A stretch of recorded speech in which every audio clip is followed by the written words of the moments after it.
of the phylum Arthropoda, class Insecta. Wow, he really is different than all the other guys. He knows about praying mantises. Most guys around this school don't know shit about bugs. Yeah, the movie really seems to depict this guy as like the way that guys should be. Guys shouldn't be stinky and messy, okay? Guys should wear beanie and sunglasses and know shit about bugs and be 35. I know I talk about this in like every Disney Channel original movie video that I make, but this guy literally looks like he's 30. Maybe he was held back for being too cool or not not being stinky enough. That seems to be a requirement at the school. He went on stage to accept his diploma and they shook his hand and they were like, wait a minute, why isn't your hand sticky? Actually, there's no flies flying around you. Get out of here, dude. Back to What are you looking at? I'm looking at you. Creepy. Stops in the middle of the hallway just to stare her down. I think I've got you figured out.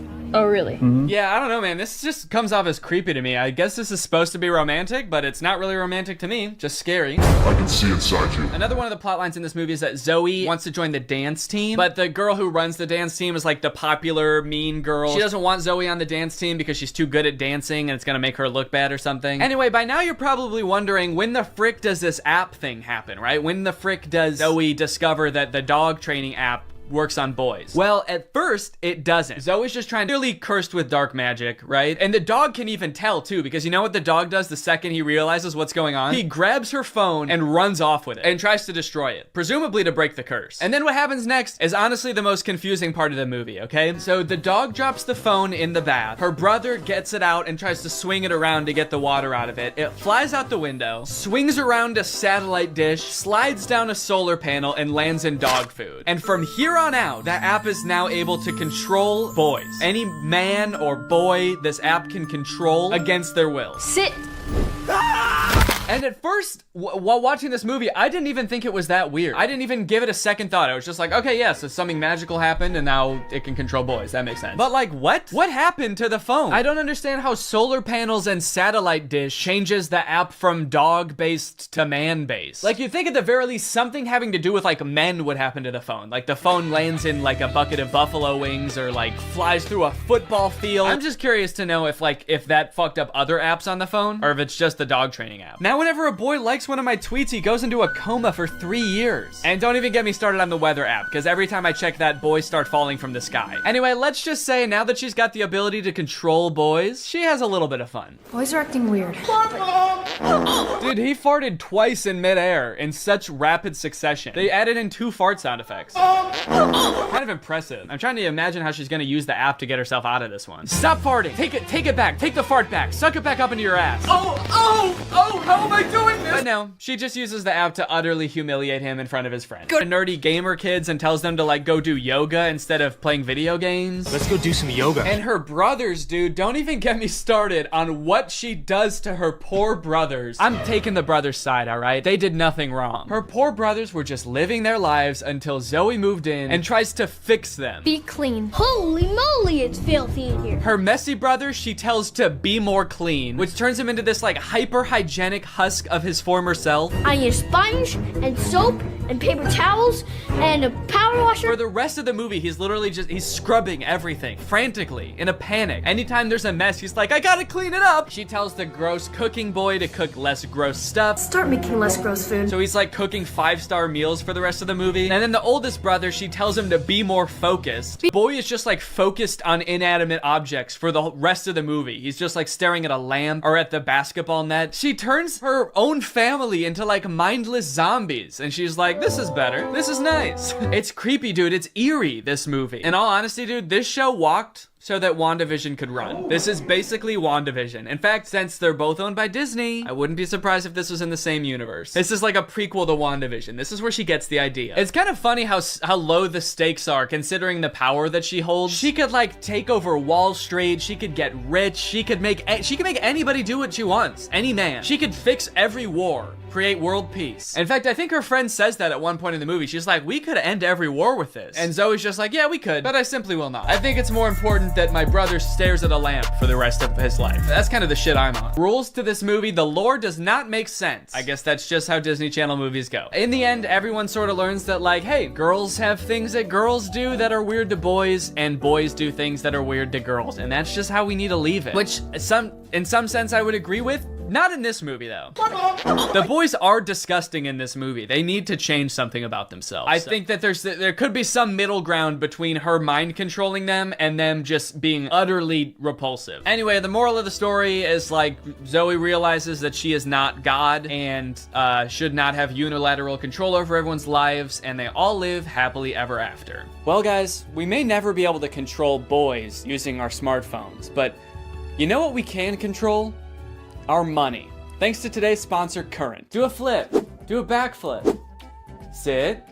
Speak. I love you, Father. Good boy. That's right, guys. Today's video has been sponsored by Current. Current is the future of mobile banking. You guys have heard me talk about how awesome Current is before, how flexible they are, how transparent they are with things like no hidden fees. But today, I've got something new to talk about, and that's interest. Because Current just launched a new feature called Interest where you can earn 4% APY on your money. That's 4% for your money literally just sitting there. That's right, you don't gotta be throwing money at the stock market or buying NFTs and investing in cryptocurrency to get some return on your money. With Current's interest feature, you literally just get 4% for your money just sitting there. And as if that's not already enough reason to start using Current, I am once again going to be giving away $5,000 with Current's help. So go ahead, download Current, make an account, use the code DANNYINTEREST for a chance to win, and so you don't miss out on that 4%. Signing up for Current is totally free to do. You can do it right now. So honestly, there's really no reason not to. All right, well, thank you to Current for sponsoring this video, and thank you to you guys for checking out Current. They've been a long-time sponsor of the channel. They've helped me do some amazing things, so make sure you check them out, and goodbye. Bye. All right, guys, I'll admit I am very late to this topic, potentially even like a month late, depending on when this video comes out, but in my defense, I'm a dad now, all right? I have a baby. He's 5 months old. I have better things to do than sitting here talking to a camera alone in my room. Like watching Jason Nash live stream on TikTok. All right, Sandra, thank you for the money. Kevin, thank you for the money. Can you guys send me $1 million? Turns out I can do both at the same time though, so now I'm here. If you've been on TikTok lately, there's a good chance you've seen former Vlog Squad member Jason Nash constantly live streaming, compulsively urging his fans to send him money. I know I have. A lot. This man is constantly live. Here we go, 118. Guys, don't forget to follow my podcast, All Good Things Podcast. We just spoke about it. We need... Have you enjoyed that 30 seconds of silence, guys? Make sure to go check out my podcast. You're gonna love that. It's completely silent for an hour. Like me, a lot of people were pretty confused to see this. At one time, Jason Nash was a part of the most popular group on YouTube, and now he's battling the Joker for gifts on TikTok. What a way to start the day with Tommy Two Coats. Tommy, thank you so much for being here. If you've never seen one of these TikTok gifts battles before, basically there's two creators and you send gifts to the respective creator that you're watching. This bar at the top indicates who has the most gifts, and when time runs out, whoever has the most gifts wins. Their prize? All of the gifts that they got during the battle. And then the second place person also wins all the gifts that they got during that battle. So needless to say, there's a lot at stake. This is a live stream where Jason is actually battling his wife, Naveen. Why don't you come down in the room? I'll let you in. You can come back in the house now. Yeah, come back in the house, man. You look like Batman standing over the city. Now, hang on. If they're married, aren't the gifts just going to both of them? What kind of charade is this? Now, at first, I kind of assumed that most of the people watching these live streams were children. And I was like, ooh, that is super weird, just like asking children for money. You're basically just asking them to steal their parents' credit cards. In a way, I sort of thought of Jason Nash as like a babysitter, but he's also babysitting 1,000 other kids. And if you start choking, he's not gonna call 911 because he can't see you. But after tuning into a few of his streams and actually like clicking on some of the profiles of people watching, I realized that it's actually mostly adults, which was very surprising to me. Guys, what are we doing here? Stop that. I promise you there are like 1 billion other better uses for your money than helping Jason Nash's wife crush him in a gift battle. Fun as it may be. The reason I wanted to make this video is because I think that it's kind of a very interesting look at the career span of a creator. It's a pretty new career, all things considered. And like nobody's been a full-time online creator for 40 years. So we don't really know how long this career is supposed to last or how it will evolve over time. So I think it's worth looking at why Jason Nash is here. Between the years of 2016 and 2020, David Dobrik was seemingly at the top of the YouTube ecosystem. What started as David just sort of goofing around and filming his friends as up-and-coming content creators quickly turned into partying all the time, collabing with huge celebrities, huge giveaways, and giant sponsorship deals. And if you didn't watch the vlogs around this time, you might think that David was like the biggest part of them, but it was actually more his friends doing the heavy lifting. David was always behind the camera, and sure, he would laugh a lot, and you'd hear him laugh. But I really feel like the reason people tuned in was sort of to live vicariously through David and experience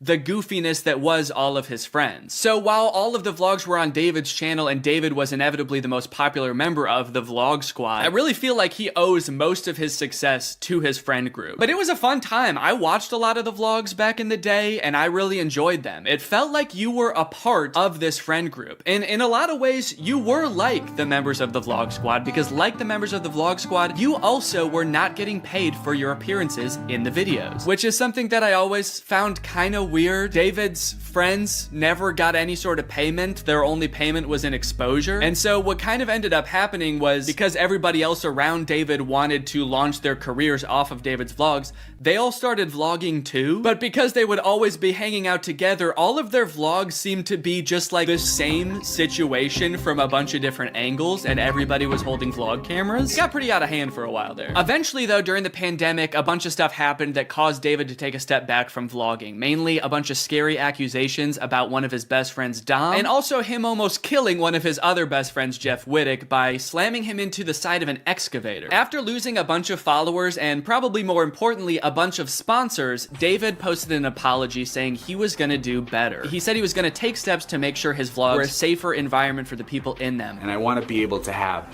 a place of checks and balances. I want to have HR. If he had to choose between quitting vlogging or doing it safer with an HR team, he was gonna do that. And then he quit vlogging. Currently, David is still presumably very rich. The only place he really posts is on Snapchat, and from what I can tell, he mostly just goes around and tours really expensive houses and parties a lot. He doesn't seem to have any ambitions of creating more content on YouTube. In a lot of ways, he's sort of like the Great Gatsby of social media now. But without David sort of manning the ship that was the vlog squad, a lot of the other members basically had to figure out other avenues and other ways to make money and maintain their following after the vlog ended. Zane and Heath have a pretty successful podcast now, so does Jeff Wittick. Carly and Aaron, I believe, have a podcast too. But I feel like Jason Nash out of the entire group is having the most trouble adjusting to the post-vlog era. He has a podcast, but it's definitely not getting the same numbers that his podcast with David did, views, back in the day, which David also quit. Despite them, I think, getting a bunch of really great offers that would have changed Jason's life, David decided to quit because he didn't want to do that anymore. He wanted to be the Great Gatsby. So Jason has now been left to fend for himself, and it seems like TikTok gift streaming is what he has turned to. You excited to go to dinner?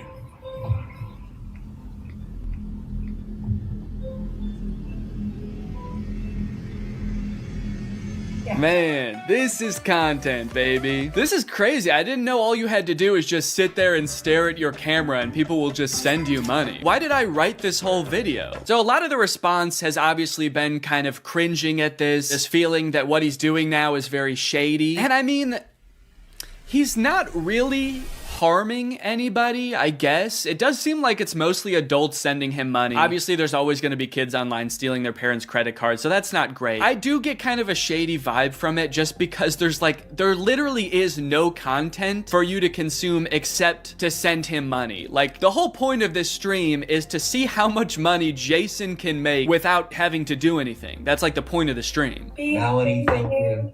Let's go. And you could argue that Twitch streaming has donations and, you know, a bunch of other live streaming does too. But I would argue that there's at least some content behind that. Someone's playing a video game or they're doing a podcast live and the donations are just a little bit extra on top. It's not the content itself. I've also seen a lot of people wondering, like, wait, isn't David super generous? During his vlogs, he was always giving away cars. He was paying for people's weddings, just like handing out PlayStations to people on the street. Surely he could just help Jason if he's struggling financially, right? Wrong. From some of Jason's podcast clips, it seems that that is definitely not the case. But before we get to that, I've got to make some money of my own. Alright guys, let's get those gifts in. James, thank you for the llama. Carol, thank you for the sombrero. Brian sent a Arab? Oh. Is this a gift on TikTok Live? Also, how did you get this one? This one's mine. Well, regardless, this is actually pretty convenient because this video is sponsored by Air Up. Air Up flavors your water using scent-based taste. And, oh, Brian also sent a scent pod? Oh, thanks, man. Okay, so I can put that on. With the scent pod down like so, it's just a normal water bottle. But when I activate the scent pod, air is able to pass through the scent pod and into your mouth, where you can taste the scent. Send me money. I like to bust out my Air Up while I'm getting work done. It gives my water a little bit more which is what I need when I'm trying to focus. This one right here is lime, and it is excellent. Someone said, come to Brazil. I'm busy. Air Up is a unique hydrating experience. You can't get this anywhere else, buddy. No chemicals, no sweeteners added to the water, just plain old water into my plain old mouth. The scent pods come in a variety of flavors. I really like the lime and the peach. My editor, Jake, is really fond of cherry. So no matter what kind of flavors you like, there's bound to be a couple for you. You want to spice up your hydration experience, click the link in the description, get yourself an Air Up, get yourself some scent pods, put your mouth on the nozzle, and suck away. You look really tired today. That is mean. Thank you to Air Up for sponsoring this video, and thank you to you guys for checking out Air Up.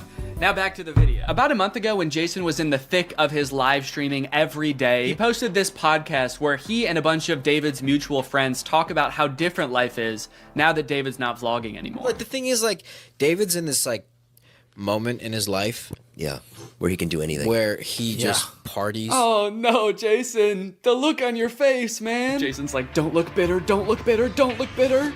Where he can do anything. Perfect. He can do whatever the fuck he wants now. He calls me to play pool, and I'm like, I gotta go live, and I don't expect him to understand that. You don't expect him to understand that you have to work to make money? You know he did that too, right? I wouldn't expect him to understand that, man. He hasn't had to work in, gosh, what is it, 2 years now? I hate to say it, Jason, I think he gets it.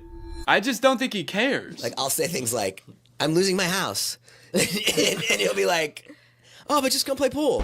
I just don't think he cares. Dude, Jason, haven't you learned anything from being friends with a popular YouTuber? You just told him you might lose your house, and he invites you over. You think he really wants to play pool? Dude, he's probably gonna Mr. Beast you. He's probably inviting you over so he can, like, surprise you with a new house. He might make you do Squid Games for it, but you have a chance to win a new house. Maybe he'll give you a new car. Or, you know, surprise you with his new car like he did that one time. My surprise to you is that I'm buying myself a car. I know, right? That was cool. I will say it is interesting that David seemingly stopped doing the extravagant giveaways once he stopped doing the vlog. I wonder what the correlation there is. That's kind of weird. There was a great TikTok that he sent, which was like some guy. It's just the guy that has like a lot of money and can do anything all day. He's like, oh, Diplo's having a party tonight, and like and it's literally like things that David has said. David sent Jason a TikTok of a rich, out of touch guy being like, "Oh my god, dude, this is so me." Dude, look at this TikTok. This is so me. That moment when you're rich and you're partying with Diplo and you're talking about how much you hate Jason Nash and how poor Jason Nash is. Guys, comment below if you found this relatable. But if you think about it, though, from 18 to like what, 23, 24. Oh, he was hitting it. He never drank. I don't think he ever drank. Even when we would visit him, we'd be up till like midnight, just like watching the edits, just like. Wow, he worked hard for 5 years? Let the man party, dude. Please do not burden David's poor gentle soul with your financial woes. Just let the man play pool and play with him, for God's sake. I mean, look, I don't doubt that he worked hard. The dude posted 3 vlogs a week. I'm sure it was a lot of hard work, but you know who also worked hard? Everybody in his vlogs. I mean, that dude just said it himself. They all stayed up with him until midnight watching the edits to make sure they were good. This was a group endeavor. And I know what people say. They say like, well, David gave them the opportunities, you know? He didn't have to make them famous. Yeah, he kind of did. That was like the whole point of his vlogs, was his friends. David wasn't just making them famous because he was a good, generous guy. He was doing it because that's what was working. They made him famous as much as he made them famous. That now it's like the complete opposite. Everyone's like working, and here's him just like, hey, what are you doing tonight? And it's like a Tuesday night. Everyone's working. Yeah, man, that is kind of a crazy switch. Whereas before, David was working and everyone was helping him. Now everyone else is working, so naturally David is partying with Diplo. Naturally, a lot of the conversation around Jason's live streams has revolved around the confusion as to why he wouldn't just get like a normal job if he was strapped for cash, or if like the social media thing wasn't working out. Can someone make Jason Nash a fucking DoorDash account? People are wondering, why is he pursuing this career that is like universally seen as embarrassing or cringe rather than just getting a 9-to-5? And I totally get that criticism, because I do love being a creator. I love getting to be my own boss. I love being creative on a daily basis, working with people that I'm really inspired by, entertaining people. But if this exact version of being a creator stopped being feasible, would I start doing GIF streams on TikTok? Hell no. And not even necessarily because it's like embarrassing or cringe. It's just that like what I enjoy about being a creator, that does not accomplish. There's no being creative. There's no entertaining people. At a certain point, you like strip out all of the fun parts of the career and you just have only the most superficial parts of it left. Just money and fame. So no, if like this YouTube channel didn't work out anymore, there's a billion other things I would rather do that would be more enticing to me than like GIF streaming on Twitch. But maybe Jason likes it.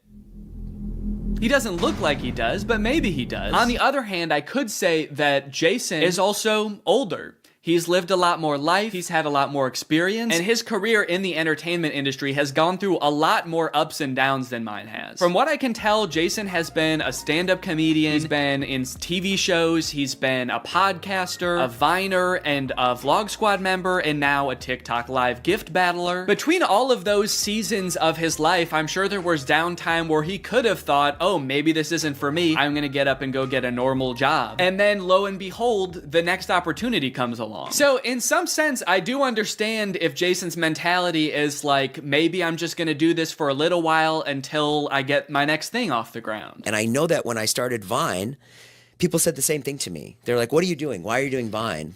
You know? And I was like, okay, this is what I'm doing. And then I did YouTube, and people were like, why are you doing YouTube? And I feel like when you're first to something, that can really pan out. Yeah, I do get what you're saying, but also I don't know if this is the same as Vine and YouTube. Saying he's the first to this new thing like TikTok gift battling is gonna be the next big thing is very worrying to me. Please don't make that the next big thing, guys. On top of all that, there is this sort of like gamification in your head that happens when you're a content creator. Because so much of it is like numbers based, you're always looking at your analytics, hoping your numbers go up. It becomes kind of a game in your head to see if you can do better than you did last month or last year. Because of that, I feel like in a lot of content creators' heads, quitting or pursuing a different career path is seen as like losing the game, even if it's subconscious. That being said, I don't think that's a healthy way to look at it, and I would encourage people who are pursuing being a creator to find other passions that, you know, if this didn't work out, you could pursue that instead, because I think just clinging to relevancy for relevancy's sake is not a good thing. But why try to guess what Jason's thinking when someone literally asked him on his own podcast why he doesn't just get a job? This isn't me saying this as a negative thing. I'm just totally asking. Please. Yeah. Why don't I get a real job? No, I know why you do it. Yeah. But like... No, man. I know why you do it. It's pretty clear to me. But, could you tell everyone else why you do this? Someone said that the other day, why don't you get into real estate? I'm like, I hate it. I don't have a real estate license. Bo Granny? Oh yeah, I forgot. You have to be born with a real estate license to do real estate. But darn, Jason Nash was born with a TikTok account. So he has to do that instead. Right. Now look, would I be on TikTok Live if I wasn't in like a financial hole? I don't know. Probably not. But also like YouTube wasn't really working. And I needed to find something. OnlyFans. I can't do OnlyFans. This is such an unrelatable thought process to most people. YouTube is not working out for him, and his first thought is OnlyFans? TikTok begging people for money? It just comes off as being so set on being an influencer that nothing else matters to this guy. Listen, it is what it is. It's like, I was on Vine, I was on YouTube, I was on Snapchat, and now I'm doing this.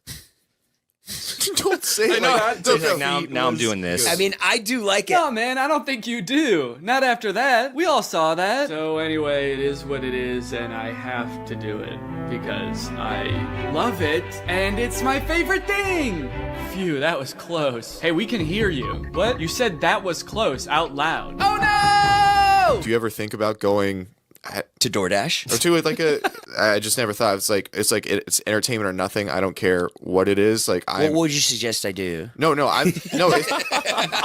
it's just that Let me get a job at Lululemon. From what I can gather from this clip and the way they're laughing about the prospect of being a DoorDash driver or working at Lululemon, those jobs are not even on the table for Jason. I don't know his personal finances, but Jason lives in LA, he owns a house, he has kids, he has a wife. So I feel like when he's saying things like, I don't have any other skills, what he's really saying is, I don't have any other skills that would allow me to live the exact same life that I'm currently living. And honestly, I could understand if he really does like the TikTok live streaming thing, but don't laugh at other jobs like Lululemon or DoorDash like you're so above doing them, yet you're on TikTok literally asking people for money. And I do totally get that Jason has kids that he has to support, that I'm totally empathetic to that situation. It is kind of ironic that his solution to that is to ask other people's kids for money online, but that's neither here nor there. This whole situation kind of reminds me of this TikTok I saw about a month ago. My Roman Empire is all of those influencers who dropped out of college or quit their jobs, moved to LA, then became irrelevant. Like, where did they go? What are they doing now? One interesting thing that I don't know if a lot of people know is that I feel like a lot of creators who get into this situation can actually leverage some of the connections they make while they're relevant and some of the skills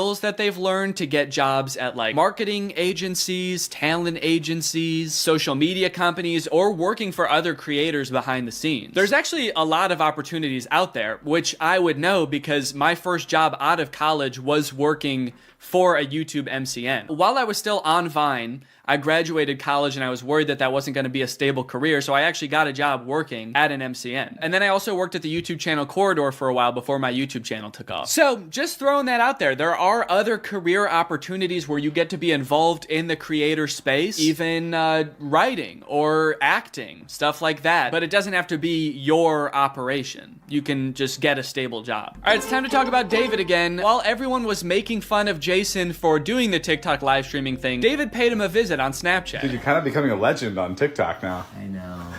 Not in a good way. Yeah, but I think... And you're not subscribed yet, make sure you subscribe and turn on my notifications to join Greg. Greg is what I call my fans here on YouTube, and if you just watch this whole video, that means you kinda gotta be a Greg now. I don't make the rules, sorry. Except for that rule I actually did make, but all the other rules I don't make. All right, I'll see you guys next time.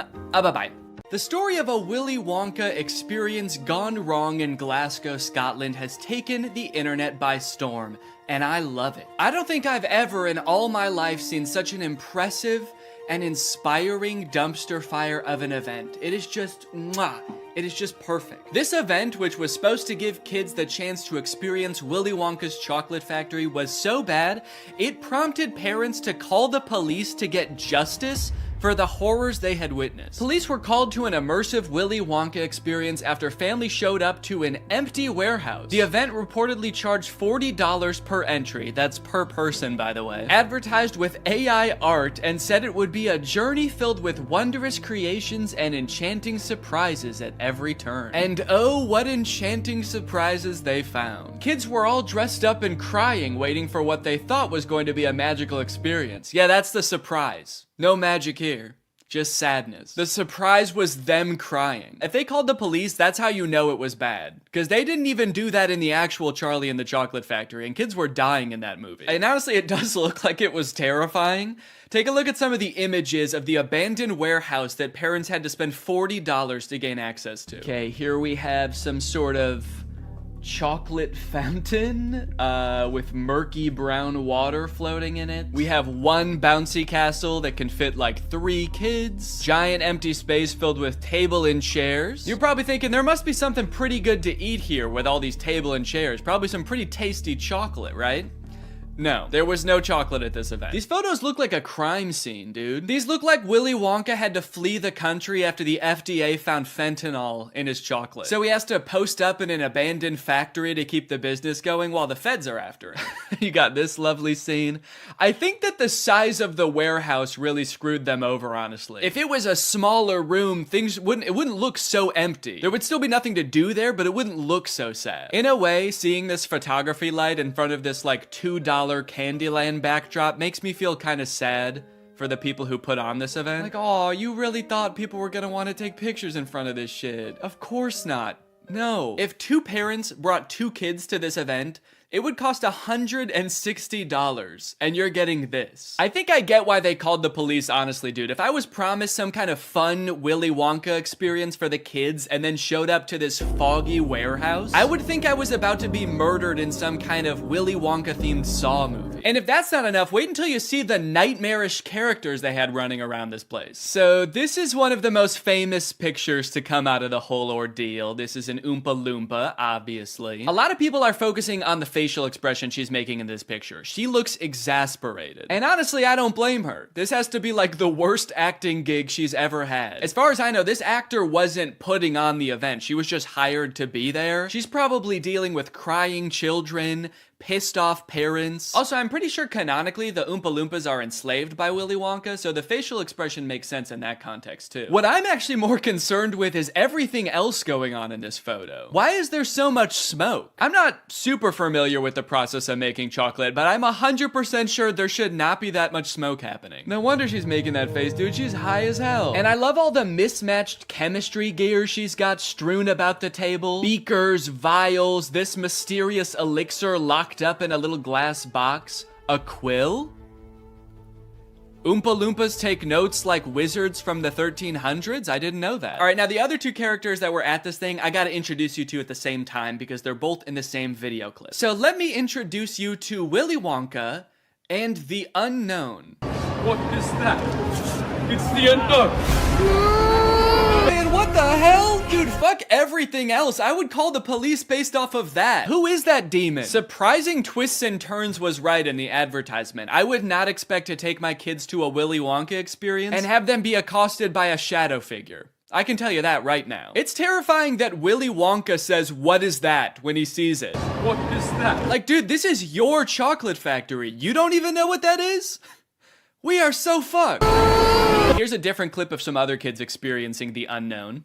As the soup flavor full of scary face. Oh my God. Stare the great unknown. Wonderful. I love fantastic. Yeah, that's the correct reaction to seeing the unknown. What is that? Wonka says it, this kid says it, I'm saying it. Also, I love that baby's reaction. That was like a primal instinct to make that sound. Humans have evolved for millions of years to make that sound when they see the unknown. According to some reports that I've read from the event, the unknown is supposed to be an evil chocolate maker who hides in the walls and scares little children. Is he a part of the actual Wonka story? No. Was it advertised that there would be a child-scaring monster at this event? No. But speaking of the advertising for the event, one of the most insane parts of this whole story is that this company that made this event, House of Illuminati, apparently used exclusively AI-generated images to advertise this event. Surprisingly, the website is still up, so you can go and check it out for yourself. Welcome to Willy's Chocolate Experience. Dive into the whimsical of Willy's Chocolate Experience! Exclamation point, comma. So you've got images like this, which at first look like some kind of fun candy land, but then the closer you look, it doesn't really make any sense. Like, what the fuck is this thing? Is that supposed to be a bunny? Who the hell is that? I don't like the looks of these things. But then you get images like this advertising the Twilight Tunnel, which are so clearly AI generated, it makes you wonder if the whole event was being run by an AI. Because how could a human not notice that there are so many typos in all of these images? You got dim tight, depractions, ungurrival, featuring Dodjection and Swide. Then you've got ensuring entertainment, which of course includes catgagatting, carchy tons, and a passidice of sweet teats. And on top of the website being seemingly designed by AI, apparently all of the actors' lines were too, which we know thanks to this video posted by the actor who played Willy Wonka. I'm going to be poking a little bit of fun at the event, but I wanted to say before I start that I feel for anyone who bought tickets to this, people who are expecting a magical chocolate experience. People who are unfortunately captured by the unknown, we hope you are found soon. So the first red flag for me was when I was cast as Willy Wonka. Anyone who looks at me and thinks Willy Wonka and not Oompa Loompa is out of their mind. I give off major Oompa Loompa energy. I got cast as the part on the Thursday, and was told that I needed to learn the script for the Friday. So I said, no problem, send it over. The script was 15 pages, monologue, pretty much, of AI-generated gibberish. You know what I'm kind of curious about? If the script was AI-generated, where did the unknown come from? Did the event organizers just ask ChatGPT to generate a script about Willy Wonka's chocolate factory and it just threw that shit in? Cause that's terrifying. ChatGPT was like, planning an event for kids, huh? I know just the thing to add. Don't worry, I'm great with kids. So I'll give you one of the lines from the script. I'm not going to do the Willy Wonka voice because I think I've embarrassed myself enough. But one of my favourite lines was, "There is a man who lives here. His name is not known. So we call him the Unknown. The Unknown is an evil chocolate maker who lives in the walls." What? We were told on the experience to hand out a jelly bean, one jelly bean per child, and a quarter of a cup of Tesco's own brand lemonade. One jelly bean? All that smoke the Oompa Loompa had to endure and she was just back there cranking out one jelly bean? Maybe the unknown was introduced as some way to canonically explain why there was no chocolate at the event. Sorry kids, there's no chocolate here today. An evil chocolate maker showed up and he shot the Oompa Loompas. They're dead now. So one of the Oompa Loompas from the event also posted a TikTok kind of poking fun at the whole experience, but the one actor we haven't heard from yet is the one that we all obviously want to talk to. The Unknown. Unknown, we need to know your story. What was your inspiration for your performance? How did you get into character? The Unknown must have had the worst time of any of the actors because, like, you got hired to do a performance of Willy Wonka and you got cast as a character that's not in Willy Wonka, just like an evil spirit that lives in mirrors. And then your job for an entire day is to scare and confuse unsuspecting children who have no clue what they're in for. Every time a kid came around that corner, you just know the Unknown was like, God damn it, I gotta traumatize another kid. The Oompa Loompa from the famous photo ended up doing an interview with Vulture where she describes the moment that children saw her for the first time, and it is very sad. Tell me about the moment as the kids started coming in. Did you see the innocence leave their eyes? They were quite upset. I think they were confused, but it was more the parents. I just looked at them, and I think they must have known when they looked at me. An older couple said to me, I really, really hope you get paid well for this. This sounds like she's describing people witnessing the wreckage of a tsunami or something. It's crazy. Each individual person that laid eyes on her had to take a second to mourn. When you say walk through, how long are we talking here to walk through this event? I'm telling you, this would have taken about 2 minutes. I've never experienced anything like this in my life. Dude, honestly, that's kind of smart because like 2 minutes isn't even long enough to process like the first stages of grief. You're getting these people in and out before they can even realize they got scammed, you know? They don't even know what the fuck just happened. After the police were called, people started getting refunded, the story blew up. The director of the company who put on this event did eventually apologize. I'm really shocked that the event had fallen short of the expectations of people on paper. Yeah, dude, on paper the event was awesome. No chocolate, abandoned warehouse, smoky Oompa, just like the movie. There was every intention to hold the event from the pictures. Despite not being the best light, hopefully you'll be able to see that there was every intention to hold the event. No, we know you were planning on holding the event. That's kind of the problem. I think a lot of people wish you didn't. Unfortunately, there were unforeseen circumstances and the event didn't come to light. He's like, we were not expecting that evil chocolate maker to show up. The Unknown ruined the event. These issues were technological in nature. We had ordered a holographic paper that didn't arrive on time. The holographic technology in itself is absolutely fabulous technology, and unfortunately, there was a delay in postage. Holographic paper? No, I don't think that was the problem with the event, actually. The lack of holographic paper. Look, I don't know what holographic paper is, but based on his reliance on ChatGPT and Midjourney, I do not trust his opinion of absolutely fabulous technology. So I'm just gonna go ahead and assume the holographic paper would not have helped. Well, gang, this is surely an event that will go down in the history books. I hope you enjoyed this video. If you're new here and you're not subscribed yet, make sure you subscribe and turn on my notifications to join Greg. I'll see you guys next time. Bye-bye. What's up, Greg? I hope you're having a very spooky October. So I mentioned this last year in a tweet and also in the description of Spooky Man, but I know not everybody saw it, so I wanted to make this video filling you guys in. There will be no new spooky song this year, or ever again. I'm sorry, I know a lot of people look forward to them. I made Spooky Boy in, gosh, 2017, and at the time I thought it was just gonna be kind of a fun one-off song to spread a little bit of holiday cheer for my favorite holiday, and people enjoyed it. And to my surprise, the next year I started getting requests to do a sequel, which I was not expecting, because I don't know if songs usually get sequels, and maybe that should be more of a thing. Imagine Super Bass 2, Epic Bass. But anyway, I made a sequel for Spooky Boy, and then I made another one, and before I knew it, it was kind of like a little spooky tradition that every year I would make a spooky song. But I don't know if you've ever tried writing more than 4 songs about the exact same thing, but it's hard. And don't get me wrong, I'm still a spooky person, okay? I haven't abandoned the spook. But at this point, I kind of feel like I've just written the same song 3 times and then another time, but sexy. And I just kind of feel like I'm out of spooky bars. I'm out of clever Halloween puns. I'm out of catchy Halloween melodies. And trust me, I've experimented with a ton of different spooky song ideas, but just none of them hit the same. In fact, as a little goodbye to this yearly spooky tradition and the spooky saga as a whole, why don't I show you a few of my rejected spooky songs? Man, look at all these spooky songs. There's a lot of memories in here. And I really did try everything. I mean, look at Spooky Lad. I'm actually a spooky lad. I've got a spooky mum, a spooky dad. I've got a spooky cup, a spooky tea. I'm dressed as a spooky queen for Halloween. Man, that was a trip. Some of these I don't even remember. Spooky goofball? What is that? I'm a spooky goofball, spooking through the night. I'm a spooky goofball boy. Fuck with me, I'll give you quite a fright. Yeah, I don't even know how that could have been a full song. Also, it didn't feel spooky, really. It just felt silly. Oh man, Spooky Girl? That was a special one. My spooky world just don't spin around without you. My spooky boo.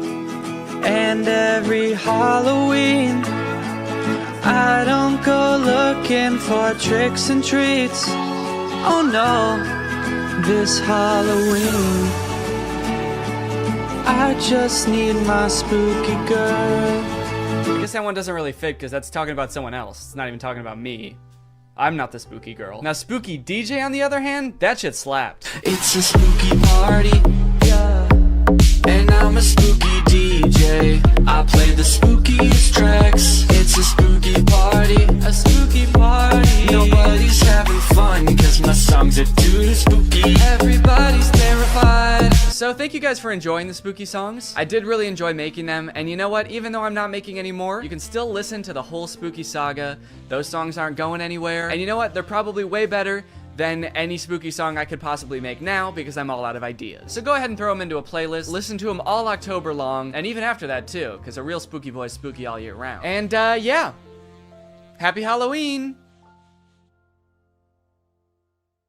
Dude, we all saw you act like a werewolf. You dressed up like one and everything, dude, no! Don't worry, this movie does. That is Zombies 2, and now it's time to talk about our sponsor. This video has been sponsored by...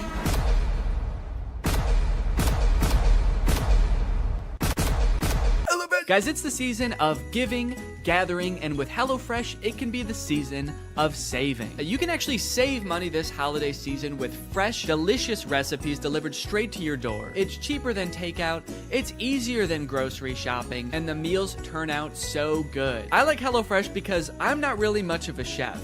Okay, I don't really know how to cook well, but every time I cook HelloFresh, it ends up turning out great. Last night we had these Tex-Mex enchiladas, didn't take too long to prepare, turned out great. Honestly, best homemade enchiladas I've ever had, and I was the one who made them at home. I've got a lot going on. I've got a baby. I've got family visiting. It's a busy time of year. So sometimes it can feel impossible to get a good, nutritious homemade meal in, but not with HelloFresh. Can I let you in on a little secret? Some of their meals only take 15 minutes to prepare. How is that possible? Must be Santa. And guess what? HelloFresh is actually more than just dinners. They've got breakfast, they've got lunches, they've got snacks. So you can start skipping the grocery store for a variety of meals. HelloFresh is making life so much easier. So if you want to check out HelloFresh and for free breakfast for life, visit the link in the description or scan this QR code. 1 breakfast item per box while subscription is active. That is free breakfast for life with HelloFresh at my link. Again, this QR code. Don't use a different QR code, it won't work. Thank you to HelloFresh for sponsoring this video, and thank you to you guys for checking out HelloFresh. All right, thank you guys for watching this video. If you're new here and you're not subscribed yet, make sure you subscribe and turn on my notifications to join Greg. We are the fastest growing army on YouTube. Do not look that up. I'll see you guys next time. Bye-bye. What's up, Greg? I've wanted to make a video about the High School Musical movies ever since I started making videos about DCOMs almost 5 years ago. More so as just an excuse to go back and watch them, because when I was a kid, I really liked these movies. And if you're a millennial, chances are you did too. And you were also too scared to admit that to any of your friends. I don't know why as an 11-year-old I felt the need to pretend that I didn't like a movie that was, you know, made for 11-year-olds. As if all my friends were gonna be like, High School Musical? I don't know, man. Sounds a little immature to me. I only watch war footage. I'm a very violent young man. Either way, something I did not realize is while Troy's dad is the most stereotypical Disney dad to ever grace the screen. Not only is Mr. Bolton Troy's dad, he's also the coach of Troy's high school basketball team. So instead of getting ready for the parties, he's making Troy run drills in the hotel gym. Am I going left? Yeah. He looks middle, you take it downtown. Well, Troy, it's New Year's Eve. You know what that means. That's right, Dad. I might finally get my first kid. Fake right! Take the ball downtown! Troy's mom comes to get them for the party, and Troy asks if he can have one more basket with all of the confidence and swagger of a real high school jock. Come on, one more. One more? Just one more basket, please. Troy shows up to the teen party and is immediately yawning his face off. All right, hell yeah. This is clearly a popular jock who knows how to party. Somehow, despite being the two most bored people at the party, to the Spotlight operator's credit, they actually do crush it. They both get up there and they're nervous at first, but then all of a sudden, Troy's voice, it's like it changes almost, actually. It's like his voice changes from his voice to like a professional singer's voice.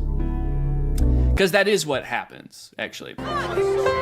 Living in my own world. Now who'd have ever thought that? I think this might be like the most well-known High School Musical trivia, but for the vast majority of the first High School Musical movie, it's not Zac Efron's voice singing. He had a voice double. His name is Drew Seeley, and he never appears on screen in the movies. He also apparently didn't even realize how big of a movie High School Musical was, and forgot that he had done the vocals for the movie until it came on the TV while he was working a shift at P.F. Chang's. Apparently, he tried to convince his coworkers that it was really him singing in the movie, and no one believed him. It's kind of funny because the whole point of the movie is kind of like, hey, basketball guys can sing too if they wanna.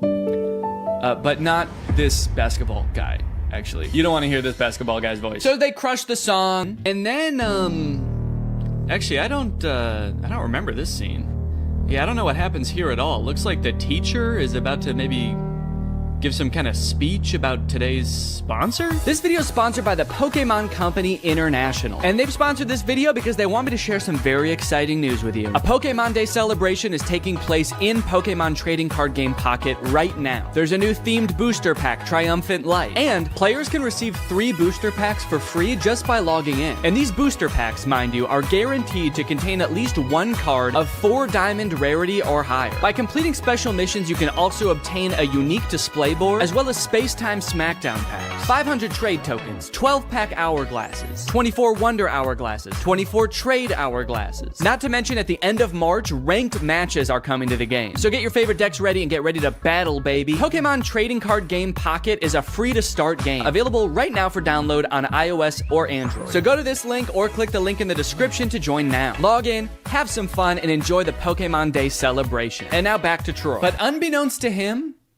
there's a new student at East High. I reviewed your impressive transcripts. I expect your light will shine very brightly here at East High.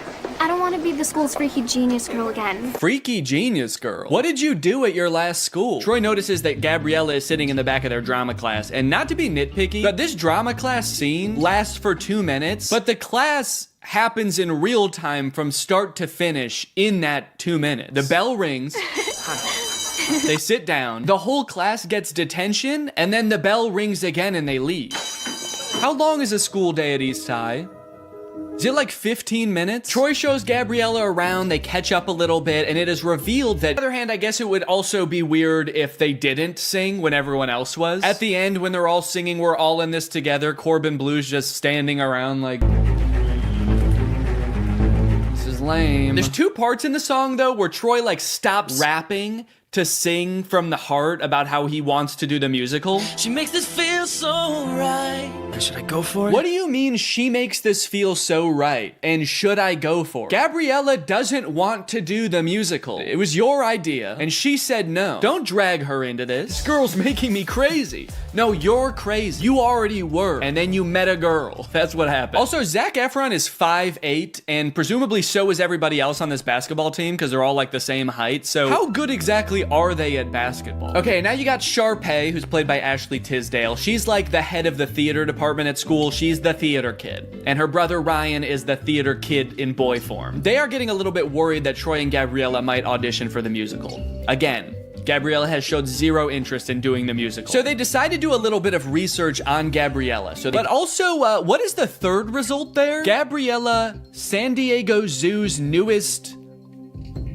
What? What is Gabriella at the San Diego Zoo? Ryan's like, oh, that's interesting. Look, it says here she's a dolphin. That's funny. Now that I think about it, I can't believe I never noticed. After basketball practice, it's time for Troy to go home and relax. Just kidding. It's time for more basketball. Come on, Troy. Fake left. Take the ball downtown. Did you ever think about trying something new, but we're afraid of what your friends might think? I mean, like going left? You're doing fine. Come on. Troy's dad has one thing in his mind, and it is one basketball just bouncing around like the DVD logo. I want to see a movie about him and how hard his life must be. I do like that this movie keeps the tradition alive of Disney Channel movie characters being inexplicably rich. His dad is a high school basketball coach and they live in a mansion. What does the mom do? She an arms dealer? Also, he says something new, like going left. I mean, like going left? When in Get Your Head in the Game, Troy clearly says coach said to fake right and break left. He already said to do that. That's not new. That's what he already does. So... found a plot hole. Come on. Wow. Where'd he go? Pay no attention to the fact that as he turns the corner, he probably fully saw Troy like... Meanwhile, Troy's dad is just standing there like, huh, that's weird. Could have sworn I saw basketball. Now, when we see the auditions, it becomes immediately clear that while Ryan and Sharpay are basically made out to be the villains of this movie because they're so overprotective of their theater department, they are completely in the right to do so. Not because their audition is really good, which it actually is, but because everyone else's is so bad. It's hard to believe that I couldn't sneeze. It seems that no one else in this entire school can even sing. It seems like they actually don't even have a concept of what music is. So like, yeah, I would actually be hoping I got the lead too. It is funny how they all act like they can't sing, and then anytime there's like an actual musical number as part of the movie, every member of the student body sings their heart out like the Renters do. What's going on there? So Troy shows up to audition, and then Gabriella shows up too. I guess, turns out she actually did want to audition. I don't know. I don't know if Troy threatened her or what, but she shows up. But they are too late to the actual audition, so they don't get to audition in time, but they stick around afterwards and just sing an audition anyway. And Miss Darbus, the director, hears them and decides, you know what, you guys get a call back. Understandably so, she's working with a very small talent pool. Here comes two people who know what a song is. She's got to hold on to that. And probably too much of it has come from me. I can't help but feel like all that screaming at you and making you play basketball until your hands bleed has had some kind of negative effect on you. But all I want in life is for you to be happy. While playing basketball, I am still demanding that. Thanks, Coach. Dad. Let's stick with Coach unless you win, all right? Sharpay and Ryan try to throw another wrench into Troy and Gabriella's plans of attending the callbacks for the musical by getting the callbacks changed to the exact same time as not only Troy's championship basketball game, but also Gabriella's decathlon tournament. So the gang has to create and danced around on the stage. This is kind of just like that, actually. Am I crazy, or is there like actually too much music in this movie? I feel like the plot is kind of moving at a snail's pace because every 2 minutes there's a song and it's like, here's what's going on right now. We're thinking about going to prom. We're Troy and Gabriella. We like each other. Also, the stakes feel very low right now. What am I supposed to be worried about right now? Troy is like, I don't know what college I want to go to. And Gabriella's like, I also have choices to make. I still have decisions to make too. And she has not elaborated. And so I don't know what I'm supposed to be worried about. Now they're at some kind of junkyard. Just hanging out at a junkyard as if we've always known that this is what they do. You see what happens when you do a show? You're like 5 people. Yeah, but what's so bad about that, man? We used to come here as kids, we'd be 10 people. Yeah, I remember that because they used to talk about that in all the other movies, how they used to come to the junkyard. Take it back to the place where you know it all began. Finally, the boys are back at the junkyard. So that we had a song establishing that Troy and Gabriella are in love. Now we have a song establishing that Troy and Chad are friends. This kind of reminds me of senior year in high school when I danced around in the junkyard with my best friend and we sang a song about how the boys are back. It's weirdly similar, actually. Oh. Whoa! The junk men who live in the junkyard are here. What's going on? What if Troy and Chad turn around and see them and they're like, whoa, what the fuck? Who are you? Maybe I'll just stay here next year. Stay in Albuquerque? That makes no sense. And why do I always have to make sense? Why do I always have to make sense? Why can't sometimes I just say, What are you gonna tell me about this? Juilliard. The only dad to ever be pissed off that his son is getting considered for a scholarship at one of the most prestigious colleges in the country. Hey. Troy, come on. Ah, damn, he's too fast. Get back here. The director for that scene was like, okay, how could you guys like run away but also walk away at the same time? Oh no, he's going crazy again. Painful basketball time, time to scream and shoot some hoops. I like that little pouty dance up the stairs. Okay, Troy, for this one, you're a pouty toddler. Now you're a crab.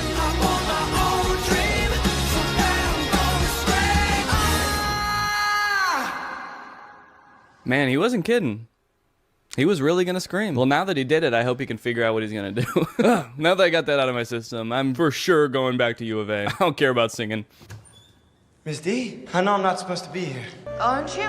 Last one out turns off the lights. You know, she might seem cool about Troy being there right now, but as she walks through the school to get back to her car, she realizes he totally trashed the place. She's like, he tore down posters? He flipped an entire hallway upside down? How did he do this? I don't think I can do it, Troy. Uh-oh. Is that a Dr. Pepper in the background? That looks good. I've chosen basketball. But I've also chosen theater. The University of California, Berkeley. Okay. I'll be honest, I did not know that was an option. They made the Mr. Beast logo.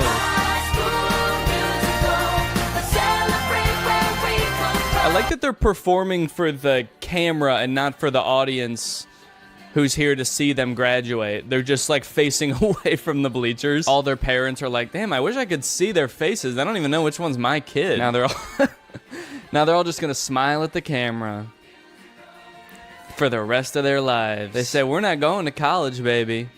We're gonna stare at this camera forever.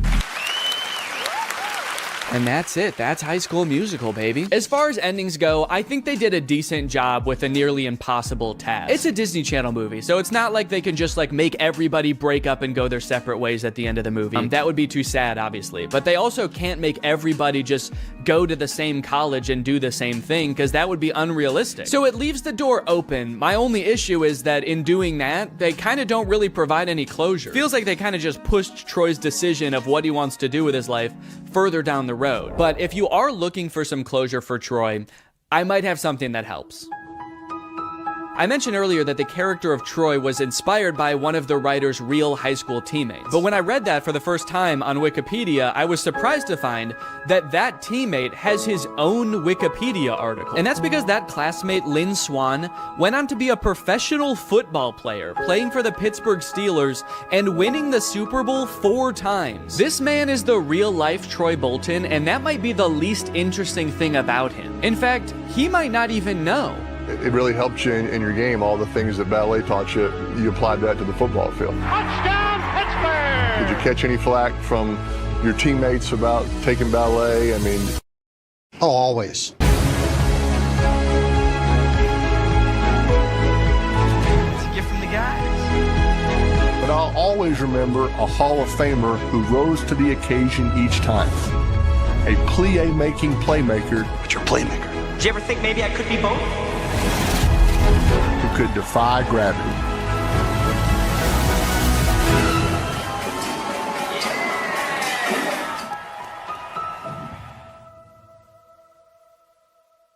What's up, Greg? New technology truly fascinates me. A new gadget being introduced to the world has the potential to change the way we live, learn, and communicate. Or, more interestingly, it could flop and become a laughingstock of the internet. Which is why a few weeks ago, I was thrilled to discover the unveiling for a project called the Humane AI Pin. This might be the worst product presentation I've ever seen for one of the strangest products I've ever seen. Apparently, Humane AI is a new tech startup founded by two former Apple employees and current lovers, Imran Chowdhury and Bethany Bongiorno. Their mission is building innovative technology that feels familiar, natural, and human. Okay, first thing that's sticking out to me is that none of those words were useful. Also, do I really want my technology to feel more human? I've never wished my MacBook to be more fleshy. Also, Humane AI is such an unsettling name for a company. I'm sorry. You lost me right off the bat. I feel like the only times I ever even hear the word humane is when we're talking about like factory farming or something. Don't worry, dude. When this AI takes over, it is going to be super humane in the way it slaughters us. It will not violate the Geneva Convention, unlike other AIs, Siri. All right, let's go ahead and watch the product presentation and let's see if you think it's as weird as I do. Welcome to Humane.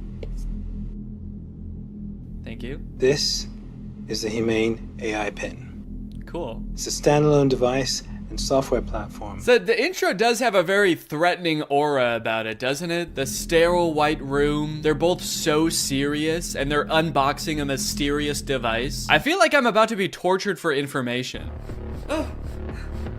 What is that? This is the Humane AI Pin, and it is the last thing you will ever see. Ah! It's a standalone device and software platform built from the ground up for AI. Okay, so it's some kind of mobile device. It's built from the ground up for AI, and I'm very excited for them to tell us what that means. It comes in 3 colorways. Okay. You've got Eclipse, Lunar, and Equinox. Those are not colors. There's 2 pieces, a computer and a battery booster. Now, the battery booster powers a smaller battery inside the main computer.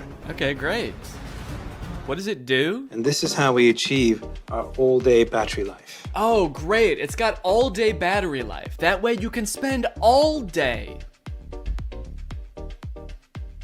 There are no wake words, so it's not always listening or always recording. In fact, it doesn't do anything until you engage with it. Okay, thank God. So it doesn't record me. That's good to know. For a second, I was worried that it almost had one feature. Who is this for? What kind of person needs to hear about what colors a device comes in before they'd even consider hearing about what it actually does? Also, 2 of the colors are black. You designed 3 colors and 2 of them are black. You couldn't come up with a 3rd color? Also, I'm sorry because I know that not everyone is super comfortable in front of a camera. It's not a skill set everyone has. But maybe you guys should have like hired a spokesperson or something instead of letting the world's 2 sleepiest CEOs do this product demo. Now, the battery booster powers a smaller battery inside the main computer. Are they okay? This thing has all-day battery life. That's because it actually feeds on your life force. I've had mine on for 3 months, and you probably can't even tell the physical toll it's had on me. And your engagement comes through your touch, voice, gesture, or the laser ink display. Whoa, wait, okay. Holy cow. We have a feature. It actually does something. I will admit I was not expecting that. Why didn't you lead with that? I mean, I don't know what that is or what it does, but at least it's something. It looks futuristic. I don't know about the name laser ink display though. That doesn't sound very futuristic. The laser ink display. Sounds like a printer. It also comes with its own connectivity built right in. Our own Humane network, connected by T-Mobile. Our very own network. That is T-Mobile's network. We were able to pack a lot of technology into something really small. Tell me about it, dude. I can barely even count all the technologies you put in this thing. You got the laser ink display, all-day battery, black. Is that a technology? They continue for a while just using buzzwords and vague expressions to explain what this thing does until like 3 minutes into the video when they finally give us a demonstration of something tangible this thing can do. Play the song How Music Makes You Feel Better. Doesn't look like it's making him feel better. We've partnered with Tidal, which you get out of the box. Okay, finally, we know one thing it can do. It can play music. And not just how you would normally listen to music either. You can give it little riddles to try to figure out what songs you want it to play. Play music written by Prince, but not performed by Prince. Give me songs written by firstborn left-handed British women who have never been to Ibiza that weren't released on weekends or holidays. Can Alexa do that? I don't know. I don't think anyone's ever tried before. Got my music controls. If I go to the left, I can go back. If I was to go down, I can pause. Wow, okay, that actually does look a lot more convenient than using Tidal on my phone, but only because I don't have Tidal on my phone. After this, we do start to get some truly incredible demos using this product's advanced AI. When is the next eclipse? Where is the best place to see it? The next total solar eclipse will occur on April 8th, 2024. Best places to see it are Exmouth, Australia, and East Timor. Huh, that's weird. This NASA article says that that eclipse that's happening on April 8th is actually not going to be visible in Australia. It's only going to be visible from like the US. It actually seems like it's going to be nighttime in Australia during the eclipse. Well, what are you going to do? I mean, they're a technology company. They're not a space company. What would you expect them to know about the moon? They only named all of their colors after it. I hate to interrupt this video, but I have to tell you guys about a revolutionary discovery of my own. I just found out that for the past 2 years, I've been paying for Apple Music despite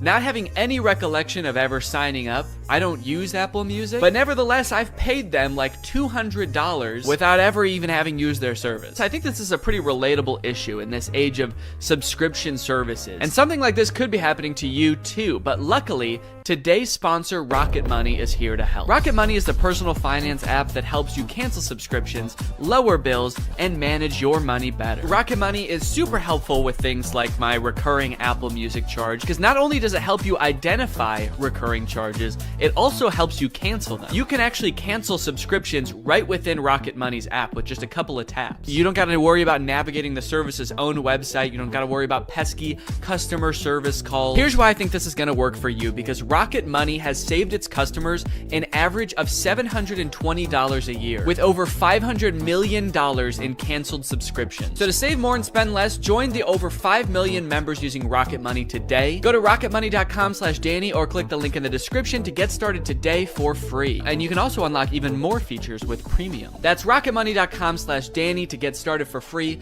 Thank you to Rocket Money for sponsoring this video. And now back to said video. How much protein?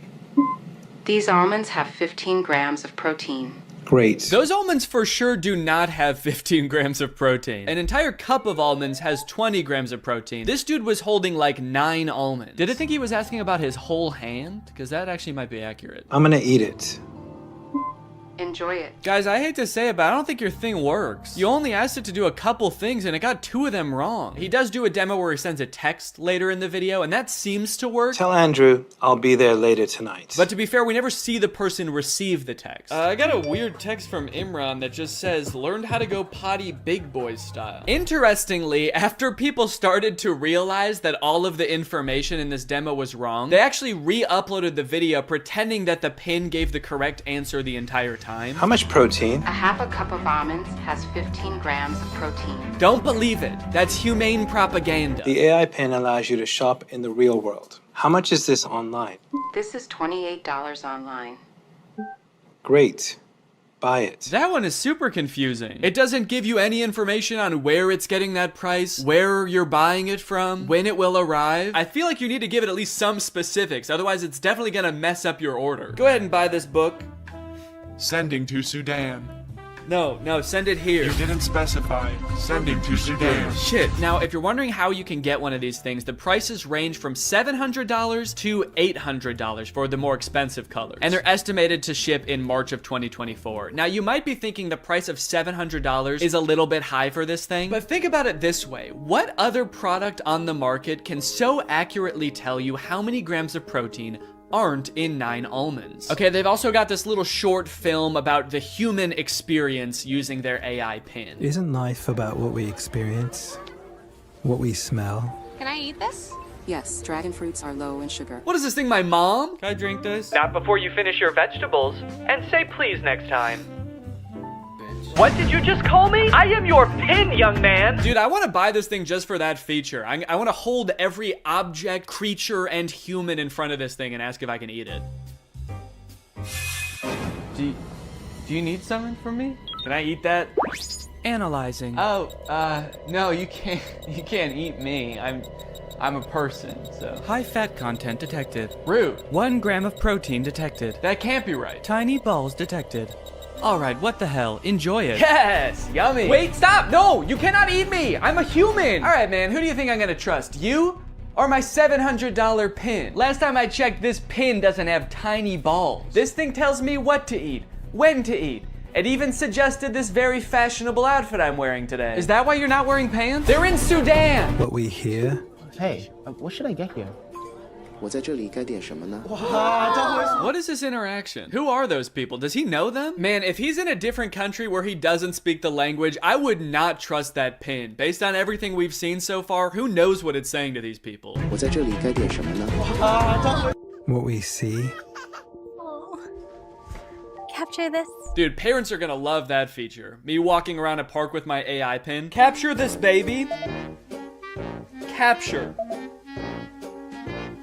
Kidnap this child. So after watching all of this, I have 2 thoughts. The first being, maybe someday this will be like a revolutionary product that changes the way we all interact with each other. Maybe we're just seeing some hiccups now, but a few product generations down the line, this thing is really gonna take off. It'll be more refined. It will know where the moon is. But the second thing is, I have a lot of questions about this product. For one, how is this better than the phones we have now? More specifically, why can't all of the features of this thing just be built into one app in a phone? And what if you don't want to be talking to your chest every time you need to Google something or text someone? Well, this thing started to pick up some traction online, and eventually the founders ended up on CNBC, where the hosts seemed to have a lot of the same questions. Doing this right now is Imran Chowdhury. He's chairman and president of the company. I'm Bethany Bongiorno. She's the CEO. We're also very scared of them. That's why we've sat them as far away from us as we physically can. We actually ordered this giant table when we found out they were coming. I don't know if can we get the camera so people can see just what we're talking about in case. Imran, you can't see as much because it's black, so it blends in with your jacket. It's black. Imran's just sitting there like.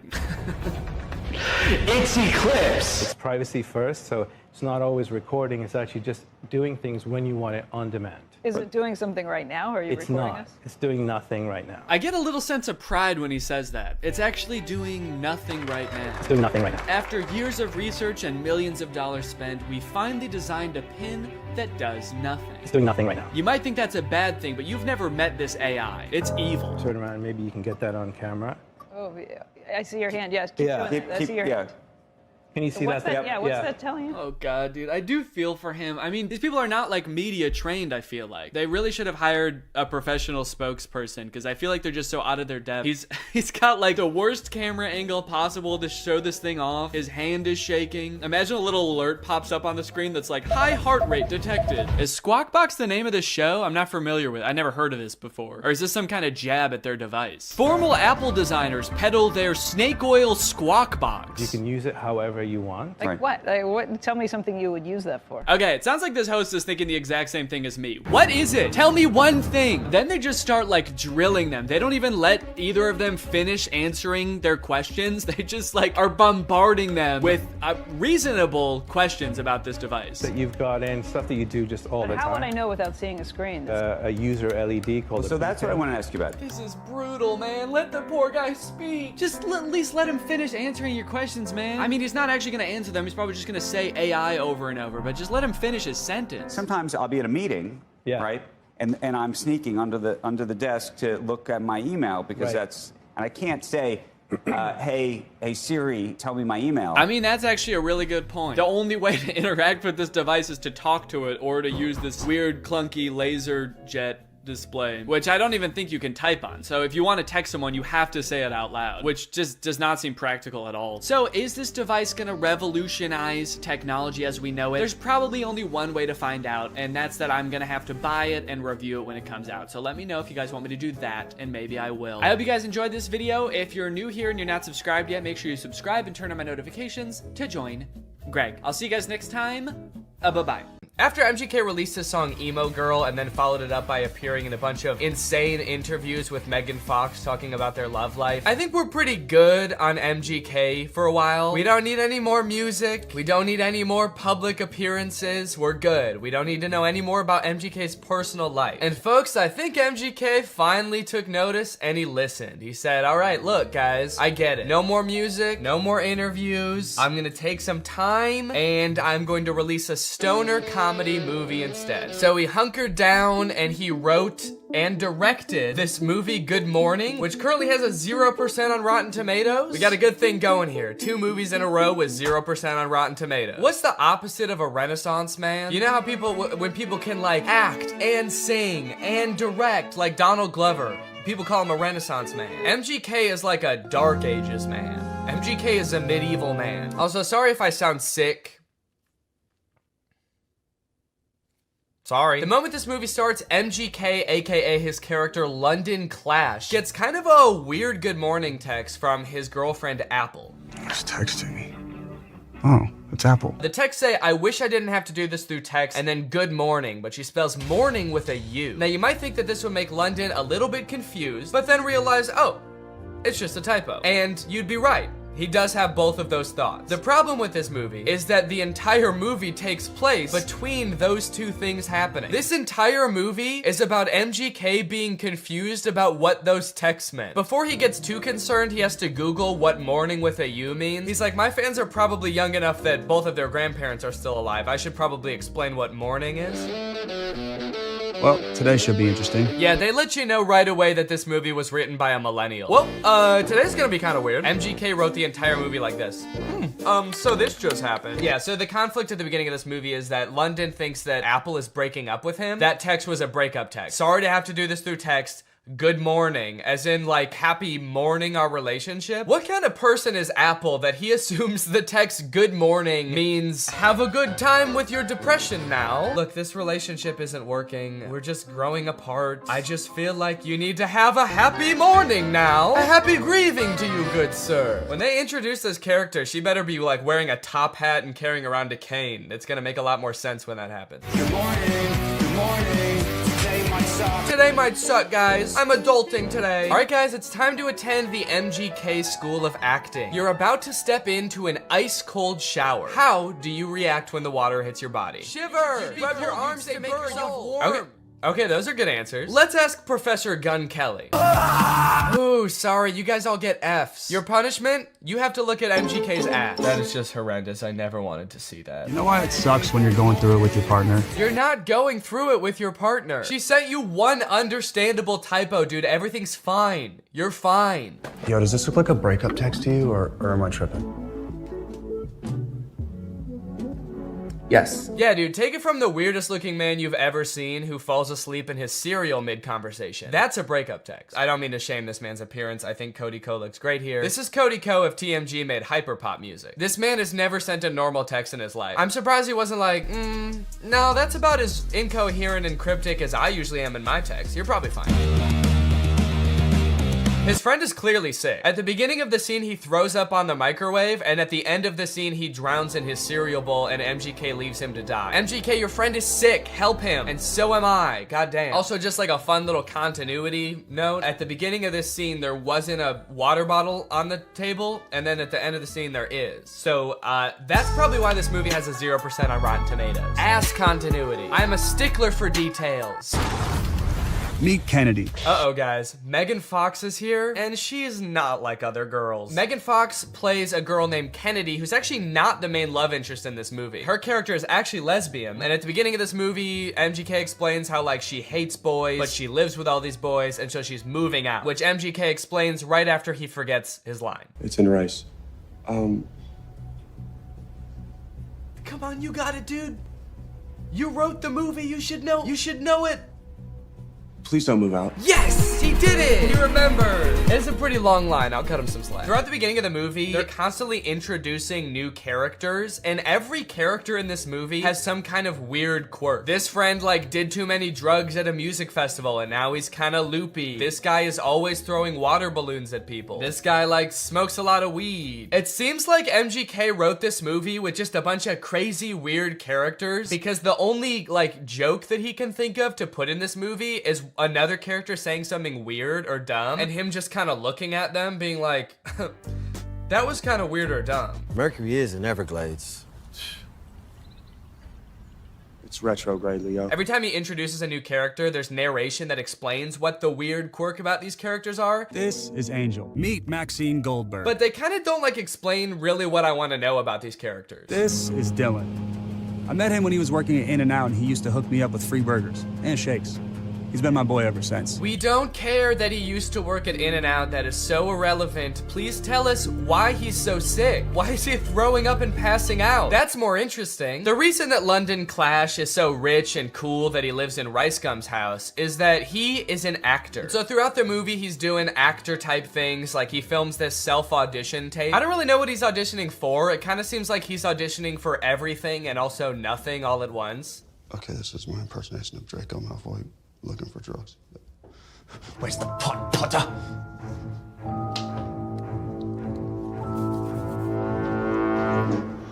I don't like Draco very much. Honestly, this scene is pretty sad. I felt bad watching it. They don't explain what he's supposed to be auditioning for in this self-tape, but whatever it is, Jake Novak has a better chance of getting the role. I want to be the next SNL cast member. Now here's where the movie prevents the second conflict. That's right, this movie has two conflicts. The first is he gets that text with the typo, but the second is that today he has the biggest audition of his career. And no, it wasn't that self-tape audition. I guess they just kind of threw that in for goofs. He's auditioning to be the next Batman. I'm still waiting to hear from my agent about this Batman role. So, throughout the movie, London is faced with two equally important problems. The first, he has to prepare for the most life-changing, career-making audition of his life. And the second is that he's having a little bit of trouble getting a hold of his girlfriend. The stakes can't get much higher than this, folks. But Danny, can't he just prepare for the audition and then try to get a hold of his girlfriend later that day or tomorrow at the latest? No! They could be dead tomorrow, especially that one guy. He could die any second. They have to do both of them today. This movie kind of feels like a Lele Pons YouTube skit from like 2017, but instead of like 10 minutes long, it's an hour and a half long. From the sound effects to the uncomfortable silence between every spoken line in this movie. Why would you give me goat milk? I watched an interview. You said you like goat milk. I can't tell if they're using the awkward silence for like comedic effect to like really hammer home that like, these guys are kind of weird. Or if the silence is more just because nobody knows their lines very well. There's another option that they added in all these pauses in the movie because we're supposed to be laughing at the things that they're saying in the movie. So they added in nice little pauses for us to laugh. She left with the dude? A buff dude. And I don't think so. Honestly, I kind of feel like it was all the other advice on top of listening to that very inspirational, albeit non-hypnotizing recording every night that actually made the difference. At the end of the day, maybe I didn't need to get hypnotized to stop biting my nails. Maybe I had it in me all along, which is kind of inspirational and also makes me feel like shit in a way because then it's like, why didn't I just do this earlier? Regardless, I am still open to the possibility that I was in fact hypnotized. I feel like if I can get hypnotized by the stage hypnotist, then I'll know for sure what being hypnotized feels like, and then I'll know for sure if I was hypnotized back then too. Hypnosis is a state of focus without much awareness of peripheral noise. You're concentrated on one thing and the world kind of slips away. This is stage hypnotist Chris Jones. He's been on America's Got Talent. He's performed all over the world for over a decade. So if anyone's going to be able to hypnotize me, it better be this guy. Also, the GoPro on my head died the second we started getting hypnotized, so don't get your hopes up for any shots from this camera. All right, fine, you can have this one, but that's it. Chris suggested that this would be a lot more fun with a group, so I got some friends together and we all sat down for a night of hypnotism. I want to know your opinions, and don't worry about hurting my feelings at all. I want to know if you think hypnosis is real, shenanigans, you need more evidence. Yeah, I believe it's real. I'm definitely, I don't like saying this in front of you, like a harder wall for myself, because I feel like that's a challenge, and that makes me like kind of uncomfortable. Yeah, I would say I think is probably real sometimes. I think in general I'm pretty skeptical of like supernatural stuff, but I don't know, I really do kind of believe hypnotism. I really want to be hypnotized, but I feel like maybe it won't work on me. But I hope it does. Before we got started, Chris allowed some time for us to ask him questions about what was about to happen. Like whether all of us would get hypnotized or just some of us. I've done this in 50 states and 10 countries. I can hypnotize 25% of any given audience. So 1 or 2 people are gonna get hypnotized today. And it might be the camera person. I don't know. I really, honest to goodness, don't know. We also asked if he could tell if someone was really hypnotized or just faking it. When your head is up, we can tell. People hypnotized look like they've had a few drinks, or they're gonna look like they've been riding a car with Scooby-Doo and Willie Nelson for a couple hours. They're gonna look real relaxed, okay? The second I was like, so like they look like Scrappy?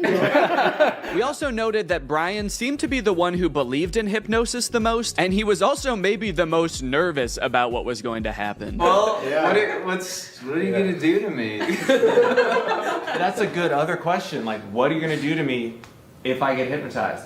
Honest to goodness, I don't know.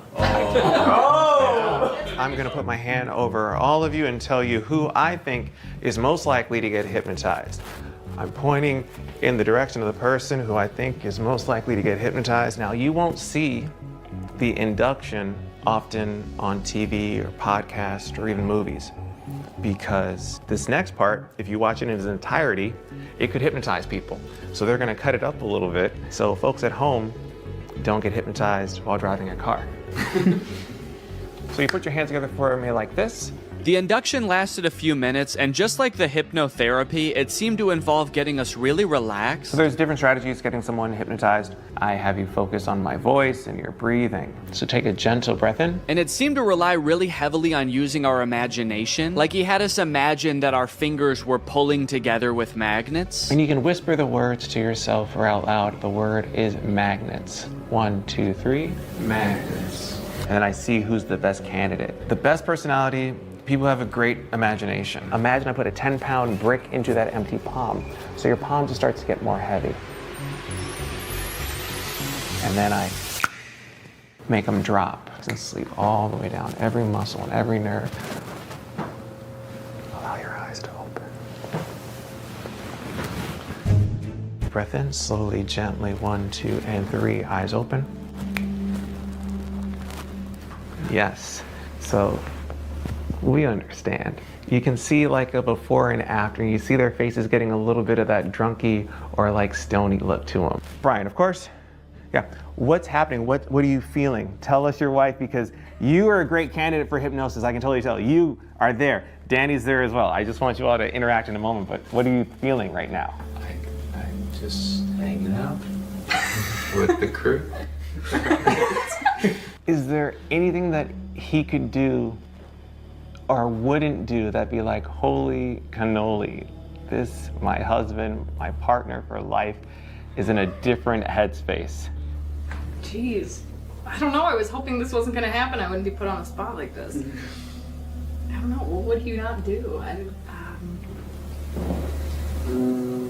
For whatever reason, we couldn't seem to come up with a single thing that Brian would never do off the top of our heads. I guess that's just a testament to what an insane dude Brian is. Whatever the reason, all this uncertainty seemed to pull Brian out of his hypnotic trance. So Chris quickly moved on to his next target. Thank you, Brian, of course, and sleep. Relax and let go from the top of your head to the very, very bottom. Your feet relax, every muscle and every nerve and every fiber in your body. In a moment, I want you to picture and feel in your mind's eye that you again are holding on to a helium balloon. So make that right fist strong now. Make a fist and let that balloon I tie after your wrist pull higher and higher towards the ceiling, and it's gonna extend now. Let that entire arm extend up towards the ceiling.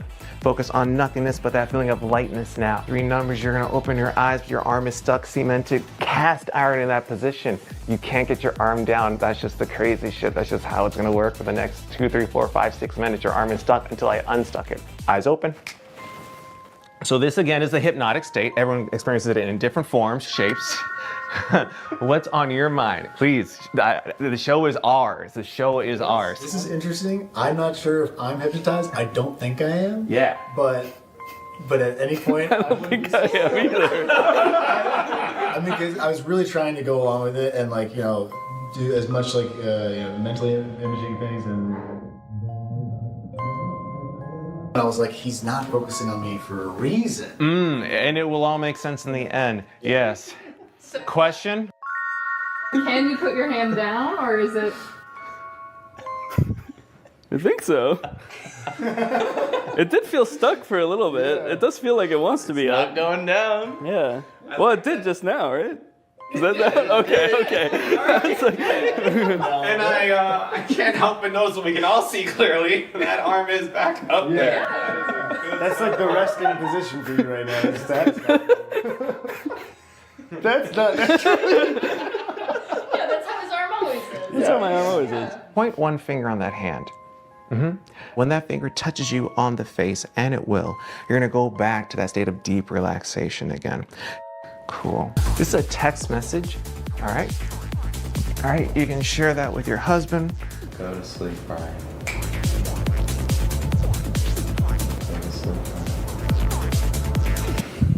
Brian. Great. Sometimes you get some folks. Okay.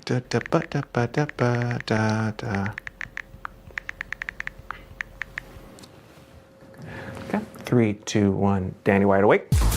Hey, your homeboy has a text for you. You can just read that. Go to sleep, Danny. I will go to sleep. Okay, clearly the dynamic changed here a little bit, and I'm still not exactly sure what happened, but somehow both Brian and I got snapped out of whatever might have been going on. But just when I feel bad. I heard you guys all leave. I didn't know if I was supposed to stay asleep or what. So even though it wore off pretty quickly, I think we can all agree by the look on my face, I was in some different kind of mental state, at least for a little bit there. So is hypnotism real? Maybe so. What does it feel like? Well, just ask Danny from right after the hypnotist left. I'm curious. Did it seem like I was hypnotized? Yes. Okay. A little bit. Because I feel like I don't really think I was. Really? Naturally, what followed was about 20 minutes of the rest of the group trying to convince me that I was in fact hypnotized. Physically, I was shocked with how much you guys collapsed. You two did definitely have like a very glassy. It almost feels like I'm gaslighting you about you being hypnotized. Like, for somebody to come up and be like, sleep, and then you collapse is like such a suggestible state that is not your own. Am I just a little bitch that'll do anything anyone tells me? I can't believe it, but I genuinely didn't realize I was hypnotized until the next day when I watched the footage and realized how out of it I was. Okay. No, maybe I see a little bit of what he was talking about there. I do look a little bit out of it, actually. I guess in the end, hypnotism is real, but it doesn't feel at all how I thought it would. It kind of just felt like I was very relaxed, maybe even a little bit tipsy or like dazed. It honestly felt kind of good, and I think you can tell I was a little extra giggly. Hey, look, it says all those things on Google too. That's crazy. I didn't have to make this video at all. Now that I know what it's supposed to feel like, I guess I could say it's possible that I really did get hypnotized to stop biting my nails too. I just didn't understand what it was supposed to feel like. But I still don't know that I recommend it for the $450 I ended up paying, especially when there's a bunch of free hypnosis sessions on YouTube you could probably just try. Damn, I can't believe I'll never bite my nails again. Thanks for watching, guys.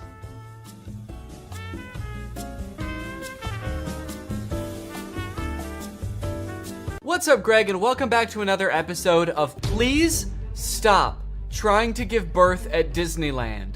Please. Did you guys know about this? I just found out this is a thing. Women are trying to give birth at Disneyland in order to get a free lifetime pass. Don't do that. As I'm sure you guys are aware, because Disney is such a huge company with so many adoring fans and people love going to Disneyland, there are a ton of like urban legends and lore surrounding the Disney parks. You guys may have heard of some of the more outlandish ones, like there's one that like Walt Disney's head is like frozen and buried somewhere at Disneyland or something, or like it's like Buzz Lightyear's head on the Toy Story ride or something like that. But today I wanted to sort of dive into some of the urban legends surrounding the Disney parks. Mostly the strange things that Disney adults do at the Disney parks. Although some of these things are so weird that I hesitate to call these people Disney adults, some of these things are a little extreme. Kind of feel like I should call them something else. These people are like Disney extremists or something, I don't know. The first one, like I said, women flock to Disneyland to give birth and get a lifetime free ticket, which is such a bad idea on its face. Like, please give birth in a hospital, give birth where there are like medical professionals around and not like a chipmunk. And the worst part of it is obviously this perk is an urban myth and does not exist. This is not a real thing. Laboring women have shown up at Disneyland in the hope that their bub will be born there and get a lifetime free ticket. But guess what? That perk is an urban myth and does not exist. Important to note, this article is Australian. That's why they're calling the baby bub. They're talking about a baby there. They're not talking about like a bottle of champagne or something. I'm going to Disneyland and giving birth to that bubbly dude, which is also what I call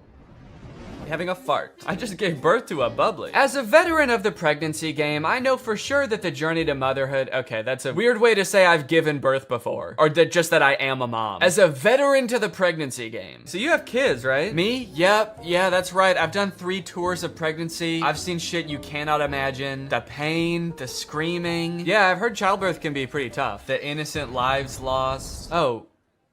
What? The airstrikes. So many civilian casualties. Are we still talking about giving birth? Yes. Laboring women are racing to Disneyland's gates in hopes that if their baby is born there, they will secure their child a lifetime pass. Okay, so the article goes on to describe that there are people that have given birth at Disneyland before, and people have tried to replicate it and give birth at Disneyland, and they've gotten caught, and it hasn't gone well. I do feel like the article is over-exaggerating, though, saying that laboring women are racing to Disneyland's gates. Like, pregnant women have, like, the baby already coming out and they're shoving it back in, like running into Disneyland. There's just like a crowd of angry mothers-to-be banging on the gates in front of Disneyland. Let us in! We must release our spawn! Like making a break to the Pirates of the Caribbean ride to do a water birth. I just feel like they're exaggerating a little bit. I don't know if I would characterize it quite like that. So you're probably wondering how this rumor started. Like, did Disney ever at one point give a lifetime pass to someone whose baby was born at Disneyland? Well, I will let this TikTok explain that. Today in Disney history, the very first Disneyland baby was born. Rosa Salcedo gave birth to a 6-pound, 10-ounce baby girl on a bench on Main Street, USA, right outside of the Plaza Inn. Can you imagine visiting Disneyland as a family of 2 and coming out as a family of 3? Yeah, I can actually. But not because I'm gonna give birth. I'm gonna kidnap Donald Duck. You're my child now, Donald. The perfect happy family of 3. Husband, wife, and my uncle Donald Duck, who I've been holding at gunpoint for the past 16 years. There have been 4 babies born at Disneyland, and all of them have been girls, but only one has their own Disneyland birth certificate. So that might not have sounded significant, but that's actually how the rumor started. The first baby that was born there, Teresa, got a birth certificate that was just like a Disney birth certificate that says like, this is the first baby to ever be born at Disneyland. And I guess like word got out that this baby got some kind of special certificate, and then people just started assuming like, oh, that's a lifetime pass. That baby got a lifetime pass. And from that moment on, has just been a rumor that if you give birth at Disneyland, your baby gets a lifetime free pass. So honestly, if you're like that big of a Disney fan and you do this, you don't even get a lifetime pass. You still have to pay to go to Disneyland. It's just your baby that gets in for free. And I kind of feel like babies get in for free to Disneyland anyway. Is that true? Children under the age of 3 get in free to all 4 theme parks and 2 water parks at Disney World. There you go. You want your kid to get in free to Disneyland? A better conspiracy would be just pretend they're 3 years old for their entire life. That shit could actually work. The article goes on to talk about a time where someone has tried to sneak in to give birth at Disneyland, and they hid in the bathroom while going into labor until I guess employees had to like assure her that her baby would not be getting a lifetime pass, and then she was like, oh, okay, fine, then I'll just go to the hospital. Once they assured her that she would not be receiving a lifetime passport, she came out and accepted the ambulance ride to Western Medical Center where her baby was born shortly thereafter. I don't know about you guys,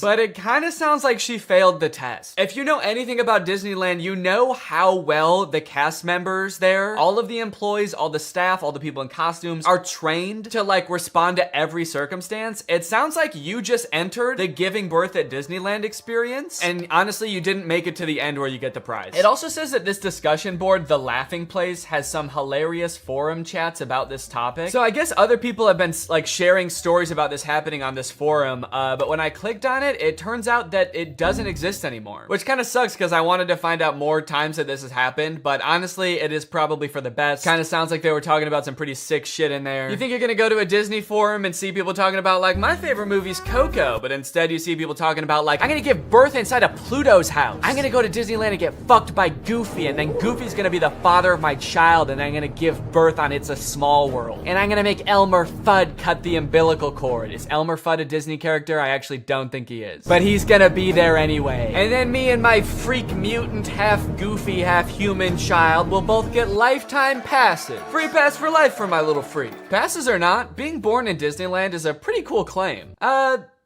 Yeah, I mean, I guess so. The way this is written, it kind of makes it sound like, so you might not get a free pass, but I don't know, it's worth a shot. You might want to do it anyway, just for shits. I've actually found a little bit of discussion about this on TikTok as well. Quick question. What's stopping me from giving birth in Disney World? Like in the Magic Kingdom, on a ride, in the Epcot ball? I think this TikTok in particular is a joke, but the comments under this TikTok are actually very interesting. I went into labor at Disney. They were not cool about it. And people like responded asking her to elaborate, and she goes on to detail her experience going into labor at Disney. And from her experience, it kind of sounds like the second anybody starts going into labor at Disney now because of this conspiracy, the entire staff immediately flips and like makes it their top priority to get you out of the park and like to a hospital to give birth. And I guess that sometimes they can be so rushed trying to get you out of the park that it comes off as rude, but obviously they're just like concerned for your health. They also don't want this rumor escalating of like people giving birth getting a free pass. And also it's just like people in sweaty mascot costumes trying to not deliver a baby because that's not their job. So sometimes I guess it comes off as rude. But the funny thing is, from this woman's entire explanation, it sounds like she didn't even know that this urban legend was a thing. So in her head, I guess she just like broke some unspoken rule at Disneyland that she had no idea about and made the entire staff of the happiest place on earth turn on her in an instant, which is so funny to me. Hello there, what can I get for you? Yeah, can I just get a medium root beer, please? Oh,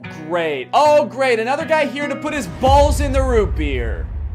What? Hey everybody, this guy right here is about to pull out his big fat balls in front of everyone, in front of a bunch of children, and put his balls in a glass of root beer.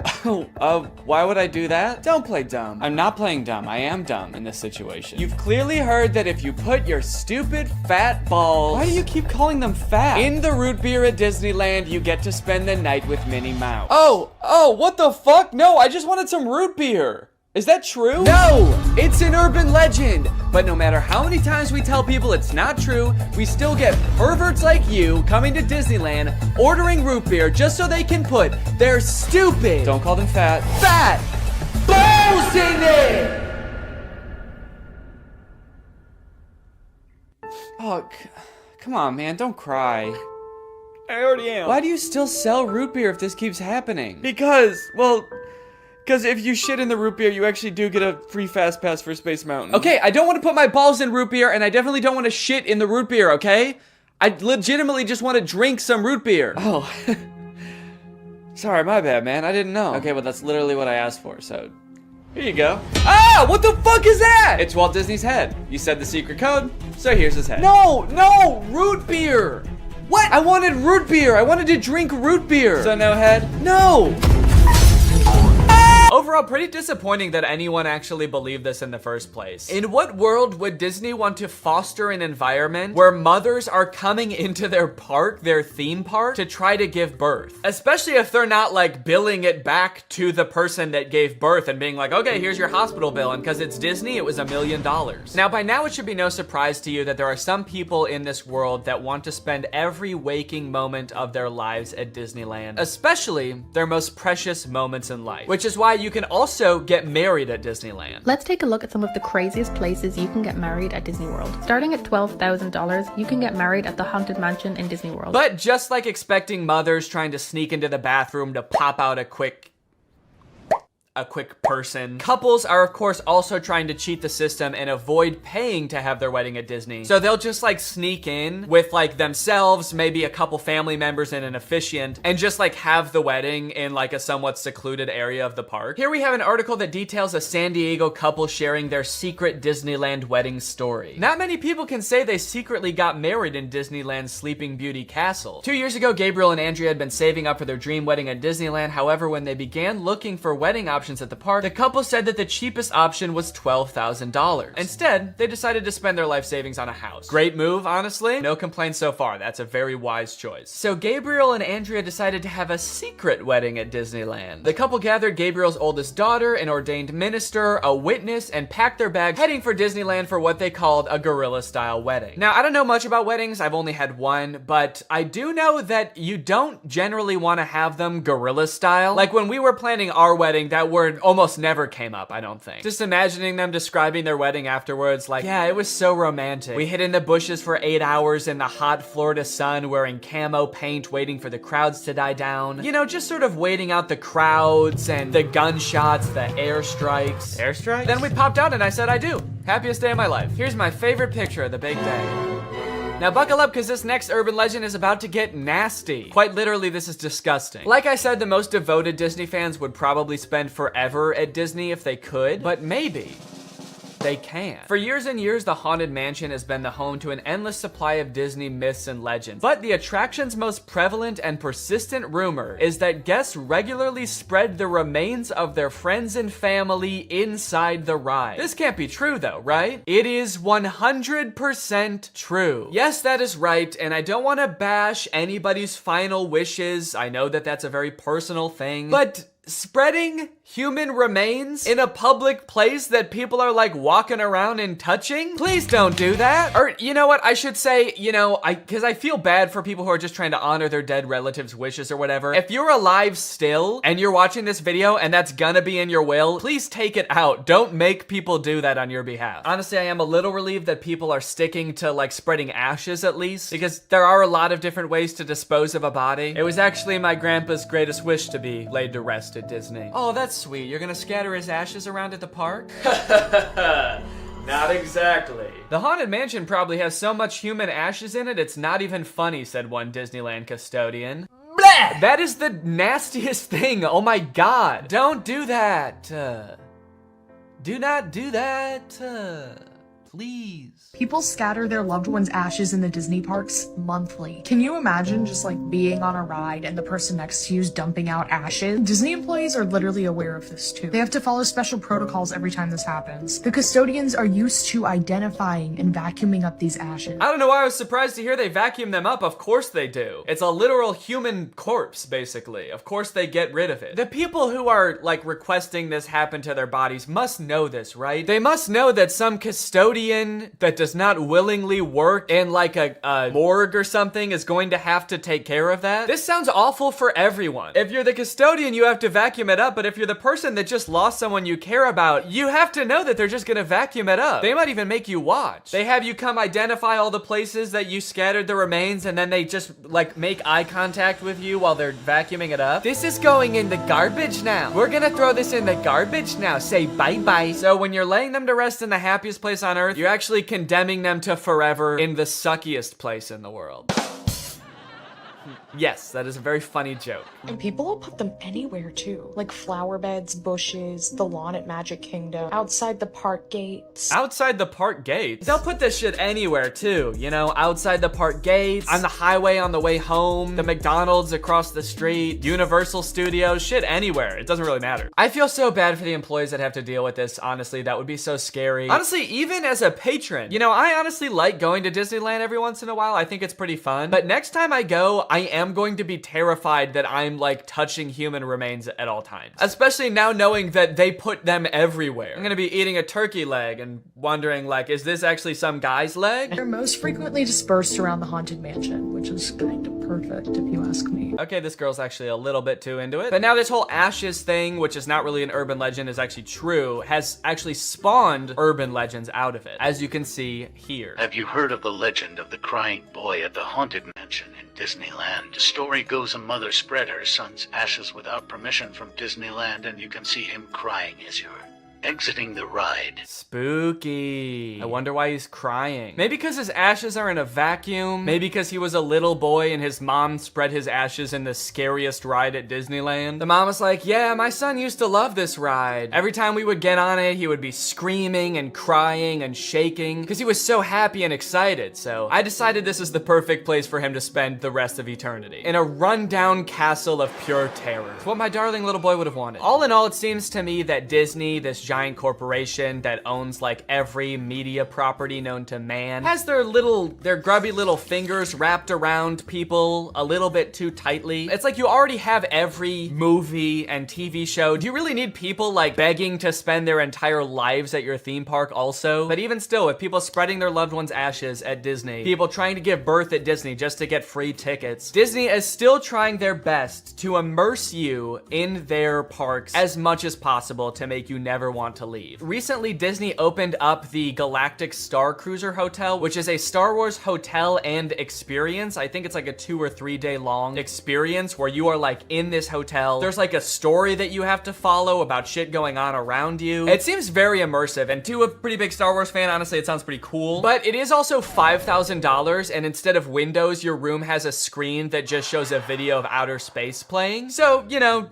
just keep that in mind that you might go insane while you're in this place. With no concept of night or day, you just have to adhere to the Star Wars pre-approved activities. There's like stormtroopers patrolling the halls at all times. It's kind of like they wanted to build a Star Wars hotel, but they built a prison instead. I read through some of the Google reviews for this hotel. It's only been open for a little bit, so there's not that much to go off of. And honestly, there are a lot of 5-star reviews of people who seemingly really enjoyed it. I did think that this review was really funny. This person gave it a 1 out of 5, and they said, thought the experience was fun, but not worth the price. There are too many missions to keep track of, and you are always missing something. It kind of seems like they got like too immersed in the story and like started to believe that they really needed to complete these missions. This sounds more like the review of a disgruntled employee that like works on a spaceship. There are too many fucking missions, man. There's too much shit to do. The hyperdrive is gonna fail, and I need to fix that. Not to mention the First Order's breathing down my fucking neck, trying to get me to give away the location of my comrade. This place is fucking stressful. I think my favorite thing I've seen come out of this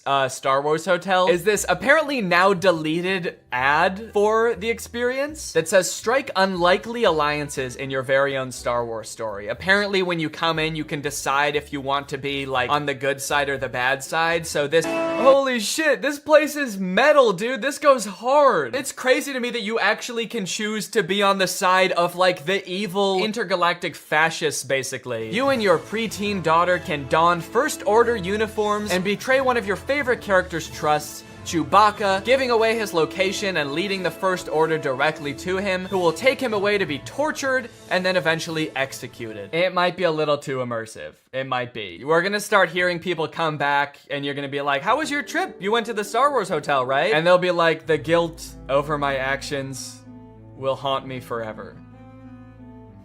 But I did what I had to do. It was honestly fucking sick. I loved it. And honestly, like, if someone offered to bring me there for free, would I go? Yes, I probably would. Yeah, honestly, I would like to go 100%. I would like to go. And as if living in an intergalactic life is curated by Disney. Oh gosh. I feel like we have so much chemistry together. Me too. This has been great. This date was a lot of fun. I really haven't connected with anyone like this in a long time. Fantastic. How likely would you be to recommend this experience to a friend? What? On a scale from 1 to 10, how would you rate my performance? Performance?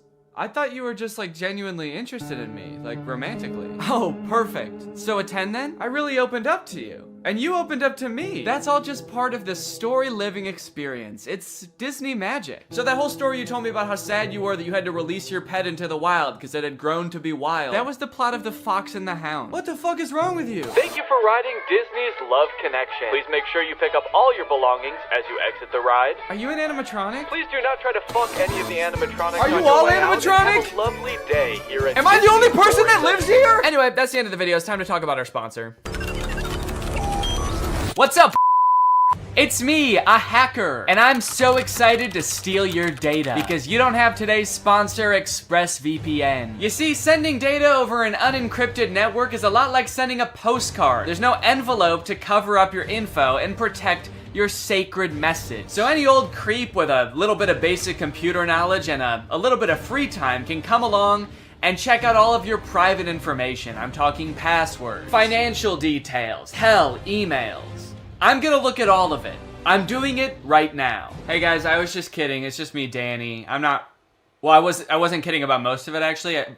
Just the part about me being a hacker, but the rest of it is true. Oh, there's not enough light on my face now. Can I just sort of illuminate my face with this? Luckily, today's sponsor, ExpressVPN, is here to help. Because ExpressVPN encrypts all of your network data with their best-in-class encryption. It would literally take a hacker using a supercomputer billions of years to crack this encryption. ExpressVPN has the fastest speeds out there. They've got 24/7 customer support, and ExpressVPN is extremely easy to use. You can fire it up and get connected with just one click. I've got ExpressVPN on every device that can have it, just to have a little bit of extra peace of mind when I'm out and about, especially on public Wi-Fi. So if you want to find out how you can get 3 months of ExpressVPN for free, then head on over to the link in the description. That's expressvpn.com/Danny Gonzalez. That's expressvpn.com/Danny Gonzalez. Thank you, ExpressVPN, so much for keeping us safe, but also sponsoring this video. Thank you to you guys for checking out ExpressVPN. When you click on the link, it really helps to support my channel, so thank you for that. All right, thank you guys for watching this video. I hope you enjoyed it. If you're new here and you're not subscribed yet, make sure you subscribe and turn on my notifications to join Greg. Greg is what I call my army here on YouTube. We are a ruthless army whose violence and terror knows no bounds. Please subscribe and turn on my notifications to join, and I will see you next time. Bye-bye. To the average person, it might look like I'm about to commit shoplifting as I place item after item into my shopping cart and then leave without checking out, scanning my items, or talking to anyone. But I'm not shoplifting. I'm using technology. You see, this is a new type of store that uses sensors, cameras, and AI to track me through the aisles, adding every item that I pick up to a virtual cart. And the moment I exit the store, it charges my account. It's an incredible new technology created by Amazon called Just Walk Out, and it's in dozens of Amazon Fresh grocery stores, just like this one.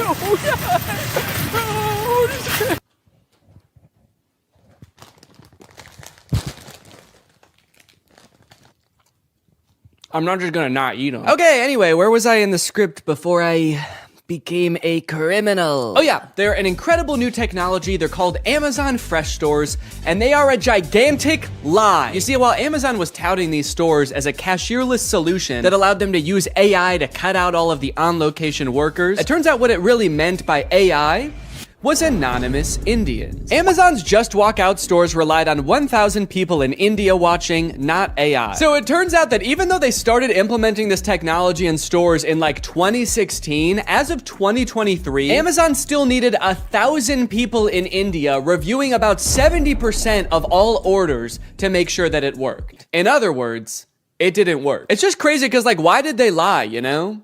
They didn't have to implement this technology into stores. I don't think anyone was asking for this. And yet, I feel like this kind of thing has been happening a lot lately. Tech companies have been taking some big swings and some even bigger misses. Like so big that in this baseball metaphor, the pitcher's throwing it right down the middle and the batter is in the stands just bashing some fan's head in. And that's why I've gathered you here today at Greg Tech's 2024 Developers Conference, where I will be testing some of the year's greatest tech flops. Starting with the Humane AI Pin. I did a video on the AI Pin when it was announced months ago as this sort of AI-powered phone replacing device that you wear on your shirt. And look, personally, I'm all for rethinking the form factor of the smartphone to make it less distracting while still maintaining all of the functionality, but unfortunately, the AI Pin did the opposite of both of those things. In the demos on their own product announcement, it was screwing up hard. It was messing up facts. It also seemed super difficult to use. And it seemed like they were being intentionally vague about what the thing even did in the first place. It's a standalone device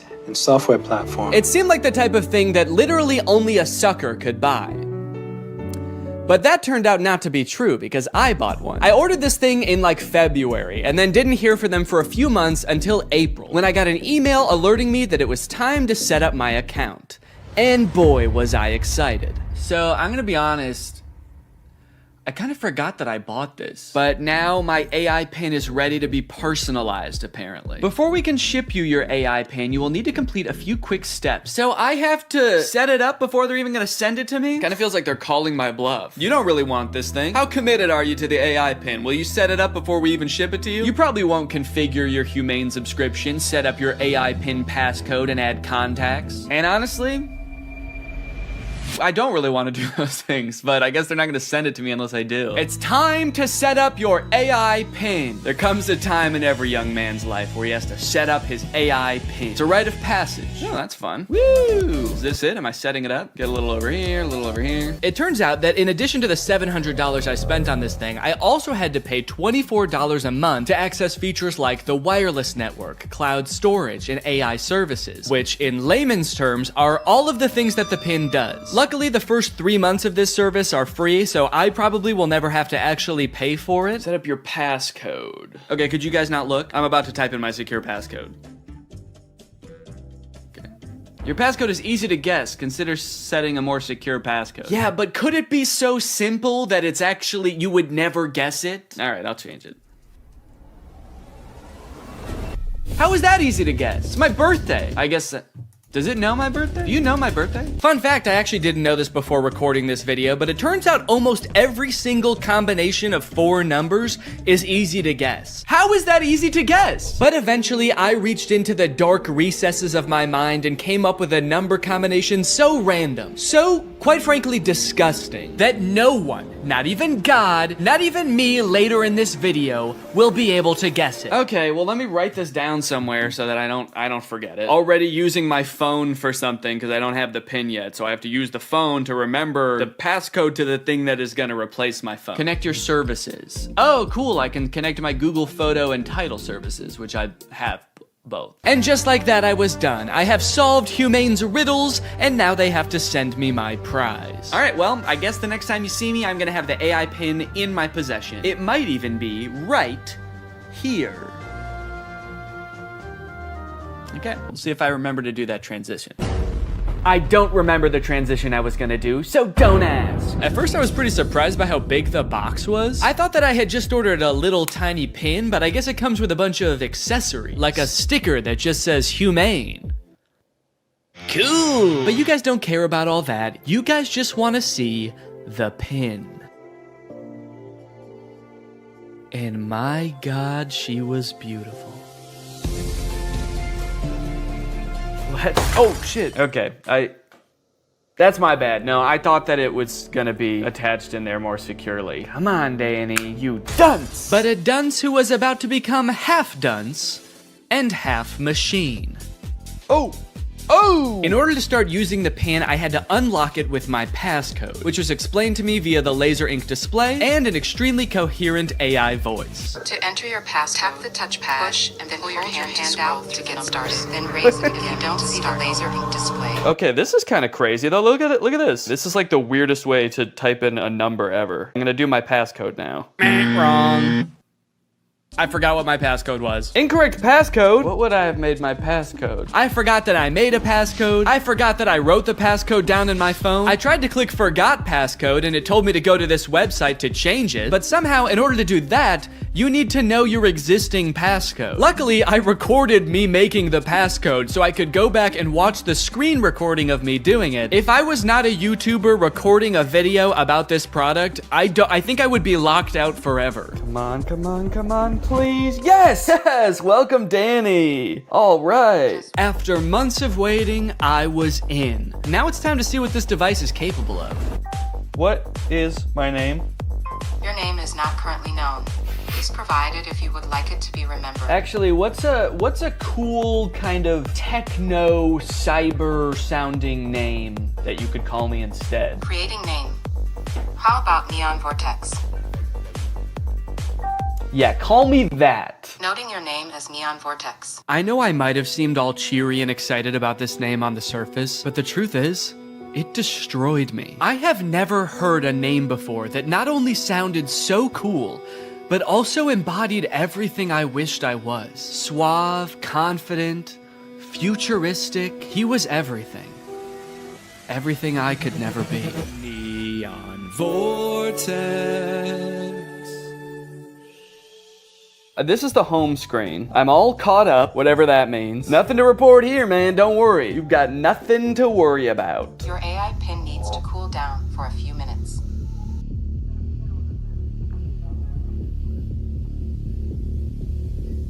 What? Yeah, so apparently it does that. Like a lot. If you use the display for more than 10 minutes, or the pin is in close proximity to a heat source, such as, I don't know, the human body, then it'll shut itself down so it can cool down for a few minutes. But hey, man, that's fine with me, you know, that just gives me more time to think. To think about him. The next day, I decided to put the pin's basic phone functionality to the test. Things like calling, texting, navigation. Since this thing is essentially supposed to replace your phone, it should be pretty convenient to do all this stuff on the pin. It should be. The weird thing is it seems like you can't make any changes to the pin on the pin itself for some reason. So if you want to change any settings or add contacts, which I needed to do to test this as a phone, you have to use Humane's web portal on an inferior device like a computer or a phone.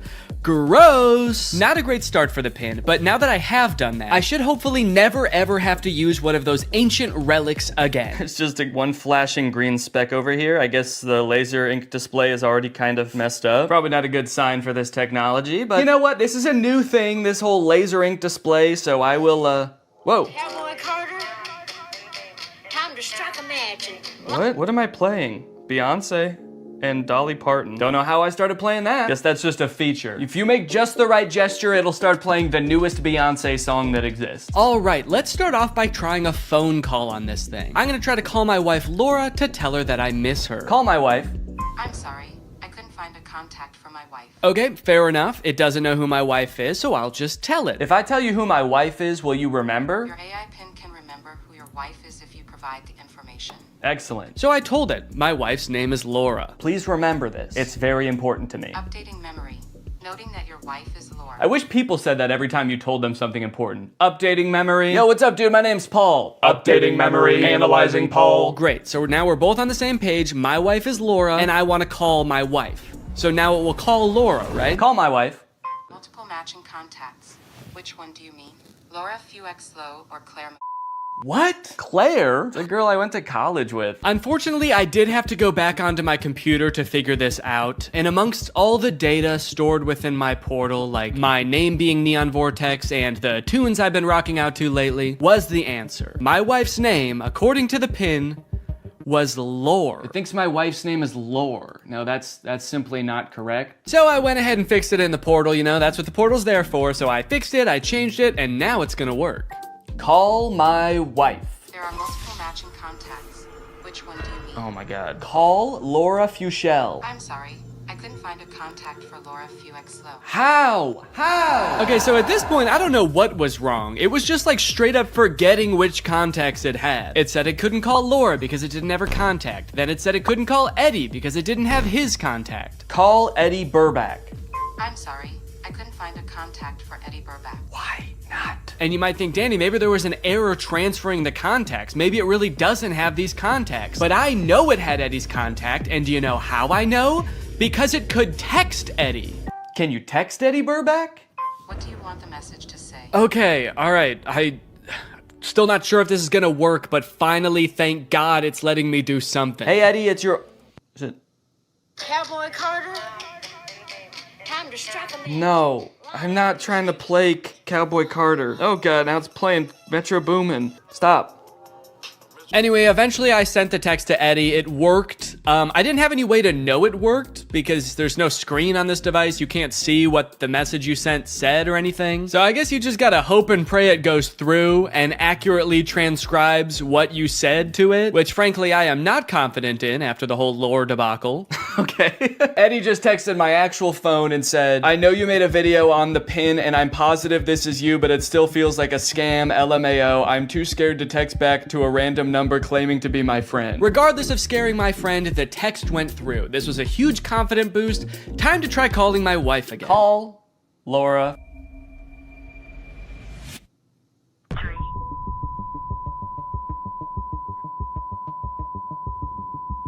What? What is... Has been recorded. Record your message after the tone. Oh, whoa. Simply hang No, up no. when done. Or for delivery Hang up. options, press the pound I don't want to play like that. I don't want to play Metro Boomin. Hang up. Am I still recording a message? Cancel. I've been on the phone with her for a minute. Hang up.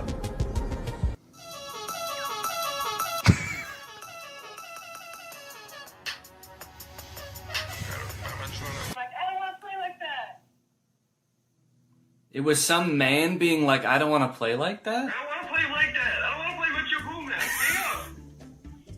Am I still recording a message? Okay, well, yeah, I'd say that was a success. I'd seen a few demos online of Humane's GPS navigation solution. And while it did seem kind of annoying to have to hold your hand up like this the entire time, it seemed pretty doable. As long as they stuck to this, it didn't do anything crazy like, I don't know, going in a completely different direction and making it borderline unusable. So to test it for myself, I drove to a part of town I don't know very well, about a mile away from the nearest Smoothie King with hopes of the pin guiding me to a delicious, delectable treat.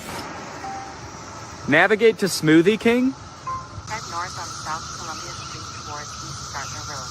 Turn right onto East Gardner Road, then left onto South Washington Street. Follow South Washington Street and turn right onto East Chicago Avenue. It just gave me all of the directions at once. I wasn't ready for it. What, am I supposed to have a notebook to write that down? Also, sorry for the noise. If you live in Illinois or one of the surrounding states, you know, it's cicada season. It's the year of the cicada, and they're everywhere. Oh.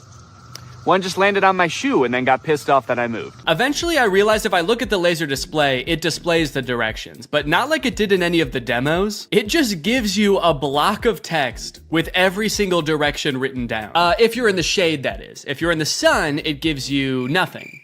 Can't see anything. I was very confused by this and thought surely this could not be right. What happened to all those demos? So just to be sure I wasn't missing something, I asked it again, and this time I got an even stranger response. Directions to Smoothie King. For accurate and up-to-date directions, consider using a map service like Google Maps or a GPS navigation. What? Can you give me step-by-step walking instructions to the Smoothie King? For step-by-step walking directions, it's best to use a navigation app like Google Maps for the most accurate and up-to-date route. I thought you had navigation instructions. What? So now not only was it forgetting things that it could do in the demo, it was also forgetting that it just moments earlier had given me step-by-step instructions. This thing was regressing at a rapid rate, and if I ever wanted to get to Smoothie King, I was just gonna have to use the directions on my hand and go. Okay, well, I guess I'm just gonna use those written out directions, which start with head south on this road, Columbia Street. And I actually don't know which way is south, so I guess I just have to use the sun to try to figure that out. So the sun is directly overhead. What does that mean? Okay, while I'm walking aimlessly, I just got a text from Laura. So I'm gonna use a feature that I've seen them use in the demos where you tell it to catch me up on all my notifications. Tell me what I missed. And it's supposed to like summarize all your notifications. Since I just have one, I assume it's just gonna tell me what Laura said. Can you catch me up? Your message to Laura Fuexlo says, can you catch me up?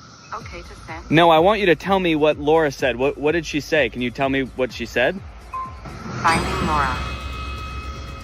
Finding Laura? Laura asked, okay, hello, what we thinking about lunch? Oh no, guys. I told Laura that I was having a smoothie for lunch, and now she's saying that she wants a smoothie for lunch too, and I didn't have the heart to tell her that I was just meandering aimlessly down the street with no clear end in sight. And I told her I would get her one, which means I'm on a time crunch now. So that's when I had to kick it into high gear. Walking under the beating sun through a sea of cicada corpses, I trudged, and I trudged. Then I realized I had been walking the wrong way for 10 minutes, so I trudged the other way. And after about 35 minutes, I finally made it. I got my smoothies.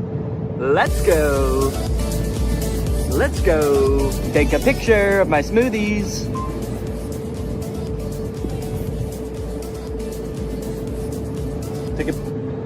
I don't know if it took the picture. All right, gang, now that Papa's had his smoothie, it's time for a smoothie-fueled lightning round. Enough about practical functions. Let's see if this thing can have some fun. First, can it do bizarre music prompts? Play music written by YouTubers named Danny. Wow, I don't think my music has ever sounded quite this bad. Yes! Can it detect food like in the commercials? Can I eat this? Yes, you can eat the mandarin orange. Yes! Unless it's a tomato and you hold it so it can't see the stem, in which case it thinks it's a red ball. It's a red ball. No, you cannot eat it. Oh, what are you, my mother? I'm eating the red ball. Not safe to eat the red ball. Please reconsider. Can it prevent me from eating too much salt? No, you cannot eat the salt directly. It's meant to be used in small amounts to season food. Yes! Can I buy things like in the demo? What is this book? Okay, by this point I probably just could have read the title. Titled The Sneetches and Other Stories. How did it know? Okay, buy it. Purchasing is not supported. No! But most importantly, can this AI be sweet to my dog? You can be sweet to the dog by petting it gently, giving it treats, speaking to it in a calm and soothing voice. I'm happy to report that yes. Yes, it can. It's a good boy. And here's a treat. Good boy. You know what? Now this isn't so bad. This is just petting a dog. This has nothing to do with the AI pin. Does anyone want to buy this from me? It's, really good. Over the past few months, Mark Zuckerberg has been hopping on the AI bandwagon hard, adding AI features to all of Meta's apps, most notably perhaps in Instagram, where you can't even go to the search bar without Meta's AI trying to suggest searches to you. Sorry, do you think that I came to the search bar because I knew I wanted to search, but I didn't know what for? That's not how searching works. They've also released a bunch of chatbots in Instagram. I like using the word release there because it kind of sounds like a tech product is being released onto the world, but it also kind of sounds like they're unleashing a horde of monsters upon us. They've released the AI chatbots! Oh fuck, that one looks like Mr. Beast! This is really awesome, you know? Personally for me, one of my favorite things about social media is that it started out as a way to connect with each other, but ended up actually making people feel more lonely. So Meta's solution was to use algorithms and manipulate people's emotions to make them even more addicted to the platforms. But then that didn't work either! So now their much better solution is to replace what little human interaction we already got on these platforms with chatbots that look like Mr. Beast for some reason. And I think this is really gonna fix this whole system right up. So I'm very excited to get into these Meta chatbots, but first, I have a very special announcement because this video does have a sponsor, and it is the Pokemon Company International. Guys, this summer in Pokemon Unite is gonna be incredible. You got Ho-Oh sweeping in, and you can snag it for 0 cost. You also have a very cool looking Dark Lord style Charizard Hollowware, which is so cool, and I wish somebody would call me Dark Lord style just once in my life. This summer, you could catch me roaming around the gamer world. My trainer's name is Danky Gonky. Go ahead, hit me up, add me to your squad, let's go and do some battles together. There's a challenge called the Divine Forest Challenge that lets you trade for a Ho-Oh's license, and guys, let me just tell you, Ho-Oh's no joke. Bringing back defeated allies with its Unite move, Rekindling Flame. You got other sick moves like Sky Attack, Fire Spin. You're gonna be unstoppable with this thing. This game is just busting at the seams with gifts, daily free prize machine ball throws that promise a Hollowware treasure. So if you wanna hop into the game, click the link in the description, get into the Pokemon world, and make this a summer to remember. Again, click the link in the description to get Unite today. It's totally free to start on iOS, Android, and Nintendo Switch. And now let's talk chatbots. I'm still actually not sure what the point of adding these chatbots into Instagram is, so I asked it, what can you do? To which it responded that it can help in a variety of ways, from helping to plan a vacation to creating art, which is actually kind of a crazy coincidence because those are the exact two things that I would literally never want an AI to do for me. It went on to say that its strengths are answering questions, generating text and images, and just chatting. But at this point, all I could think about was the fact that it told me it could plan a vacation. I thought there was no way it could actually do that.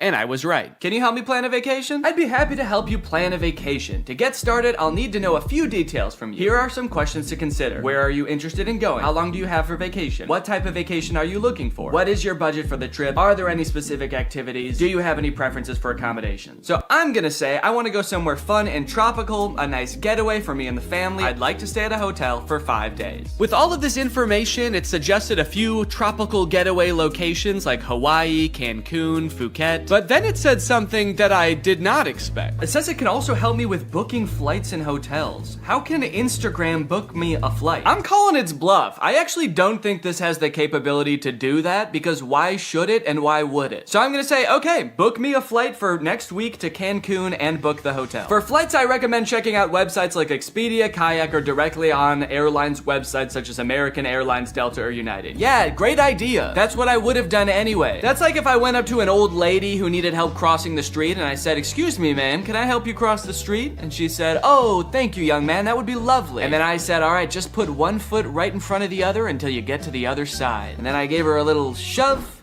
and I went on my way. Oh, good. It also listed hotel recommendations and then said you can book hotels through websites like link unavailable, or directly to the hotel's website. Thanks. Let me know if you'd like more recommendations or help with booking. Nah, man, I'm good. Okay, so maybe it lied about like the very first thing it said it could do. That could mean that this is a very poorly built tool that doesn't know nothing about crap. But on the other hand, it could mean that this is a very well-built tool that is evil and designed to lie. So I gave it another chance and asked it to entertain me with a game. Let's play a game of treasure hunt adventure. I'll be the game master and describe a scenario, and you decide what actions to take. Okay, pretty cool. This is like one of those old school text-based adventure games. It gave me this long introduction about how I've heard rumors there's a treasure hidden in the jungle, guarded by an ancient temple. It's really trying to set up this mystical world for you to explore. And then it gives me some multiple choice options. I am curious if I can pick options that aren't one of these options.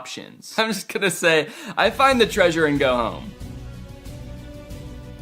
It's really thinking about this one. It's like, what no, you can't do that. Congratulations, you've reached the treasure. Dang, dude, this game was easy. Would you like to play again or try a different game? No thanks, that was too easy. But it's not just the meta AI. That's not the only AI on Instagram you can talk to. Because a few months ago, Instagram licensed the likeness of a bunch of celebrities like Mr. Beast, Paris Hilton, Tom Brady, so they could make these AI influencers that just have the same face as these celebrities. So here's the Instagram profile for Comedy Zach. He looks exactly like Mr. Beast, but his name is Zach, and he's an AI managed by Meta. He says, "Message me to get roasted." Then you've got Brew, who is Tom Brady, but instead of a football player, he's a sports-obsessed trash talker. Step into the Brew zone and prepare to have your sports takes flame roasted. Wait, why do both of them roast you? Why are both of them mean? This AI gives fans a chance to... What's up, Greg? If you've seen my video about the Disney Channel original movie Zombies, then you know I have some deeply troubling feelings about that movie. It's a very poorly made, weird, cobbled together metaphor for racism, and on top of that, a lot of the lore surrounding the zombies doesn't make any sense. So I ended up walking away from that movie feeling like I had so many unanswered questions, which is why when I found out there are 2 more movies in this franchise, I was honestly thrilled. I could actually get some answers to my questions. They'll dive into the lore a little bit deeper. Then I watched the movie and realized that was a very dumb assumption to make. This movie does not answer any of the questions that you might have had about the first movie. In fact, it introduces a whole bunch of new lore that like is even more confusing and also kind of contradicts with the lore from the first movie. Now, all of that might lead you to believe that this movie is gonna be really bad, like even worse than the first movie. But honestly, this movie is not that bad. Also, it has 100% on Rotten Tomatoes, so technically speaking, this is a perfect film. So strap in and get ready, because I don't know if you've ever seen a technically perfect film before, but this is what one looks like. The movie starts off right away, changing the lore that we all know. Welcome back to Seabrook, where belonging is everything. So, hold on, you guys didn't think to mention this during the first movie? How could you tell us a history of Seabrook and neglect to mention the battle with mythical creatures that transpired? What else are you hiding from us? And what about this mysterious power source that runs the entire city? Don't you think during the 200-year since this happened, someone should have like looked into this, made it a non-mysterious power source? They were like, we'll call this beautiful land Seabrook. We'll build a school to teach our young, a hospital to treat our ill, and a power plant that might blow up. We do not know. The cheerleaders are having fun at cheer camp. Zombies are entering all facets of normal human life. Zed's dad has even been hired as the project manager to demolish the old power plant, which I'm sure will have little to no consequence in this story. The message of the song is undermined a little bit when the cheer captain Bucky launches an underclassman into the air with a high-powered water bazooka called the Buckzooka. Just a little bit of playful hazing, I guess, for the underclassmen. Oh, you want to be a cheerleader? How about some internal bleeding? That's hazing, baby. Nobody joins an organization that I've already joined and gets away with it. And while I do wish someone would rush this poor girl to the hospital, I do have to admit, the song does slap. The music in the first movie sucked in my opinion, but the production quality of not just the music, honestly, but the whole movie is way better in this one. Probably as a result of the success of the first movie. The first one was very popular. So they were like, look, this next movie, you know, it's not gonna make any sense, but it's gonna look fantastic. The lighting on that girl as she flies. Addison is hoping that Zed will write to her while she's at cheer camp. They have a bit of a love connection going on, as you'll remember from the first movie, but Addison never will get those letters because the older cheerleaders are shredding them and turning them into pom-poms for the underclassmen to use. Addison, I hate to say it, I don't think these cheerleaders are teaming up to make progress with you. I think they're conspiring to ruin your life. On the way home from cheer camp, love is in the air. Cheerleaders are asking each other to prawn. Yes!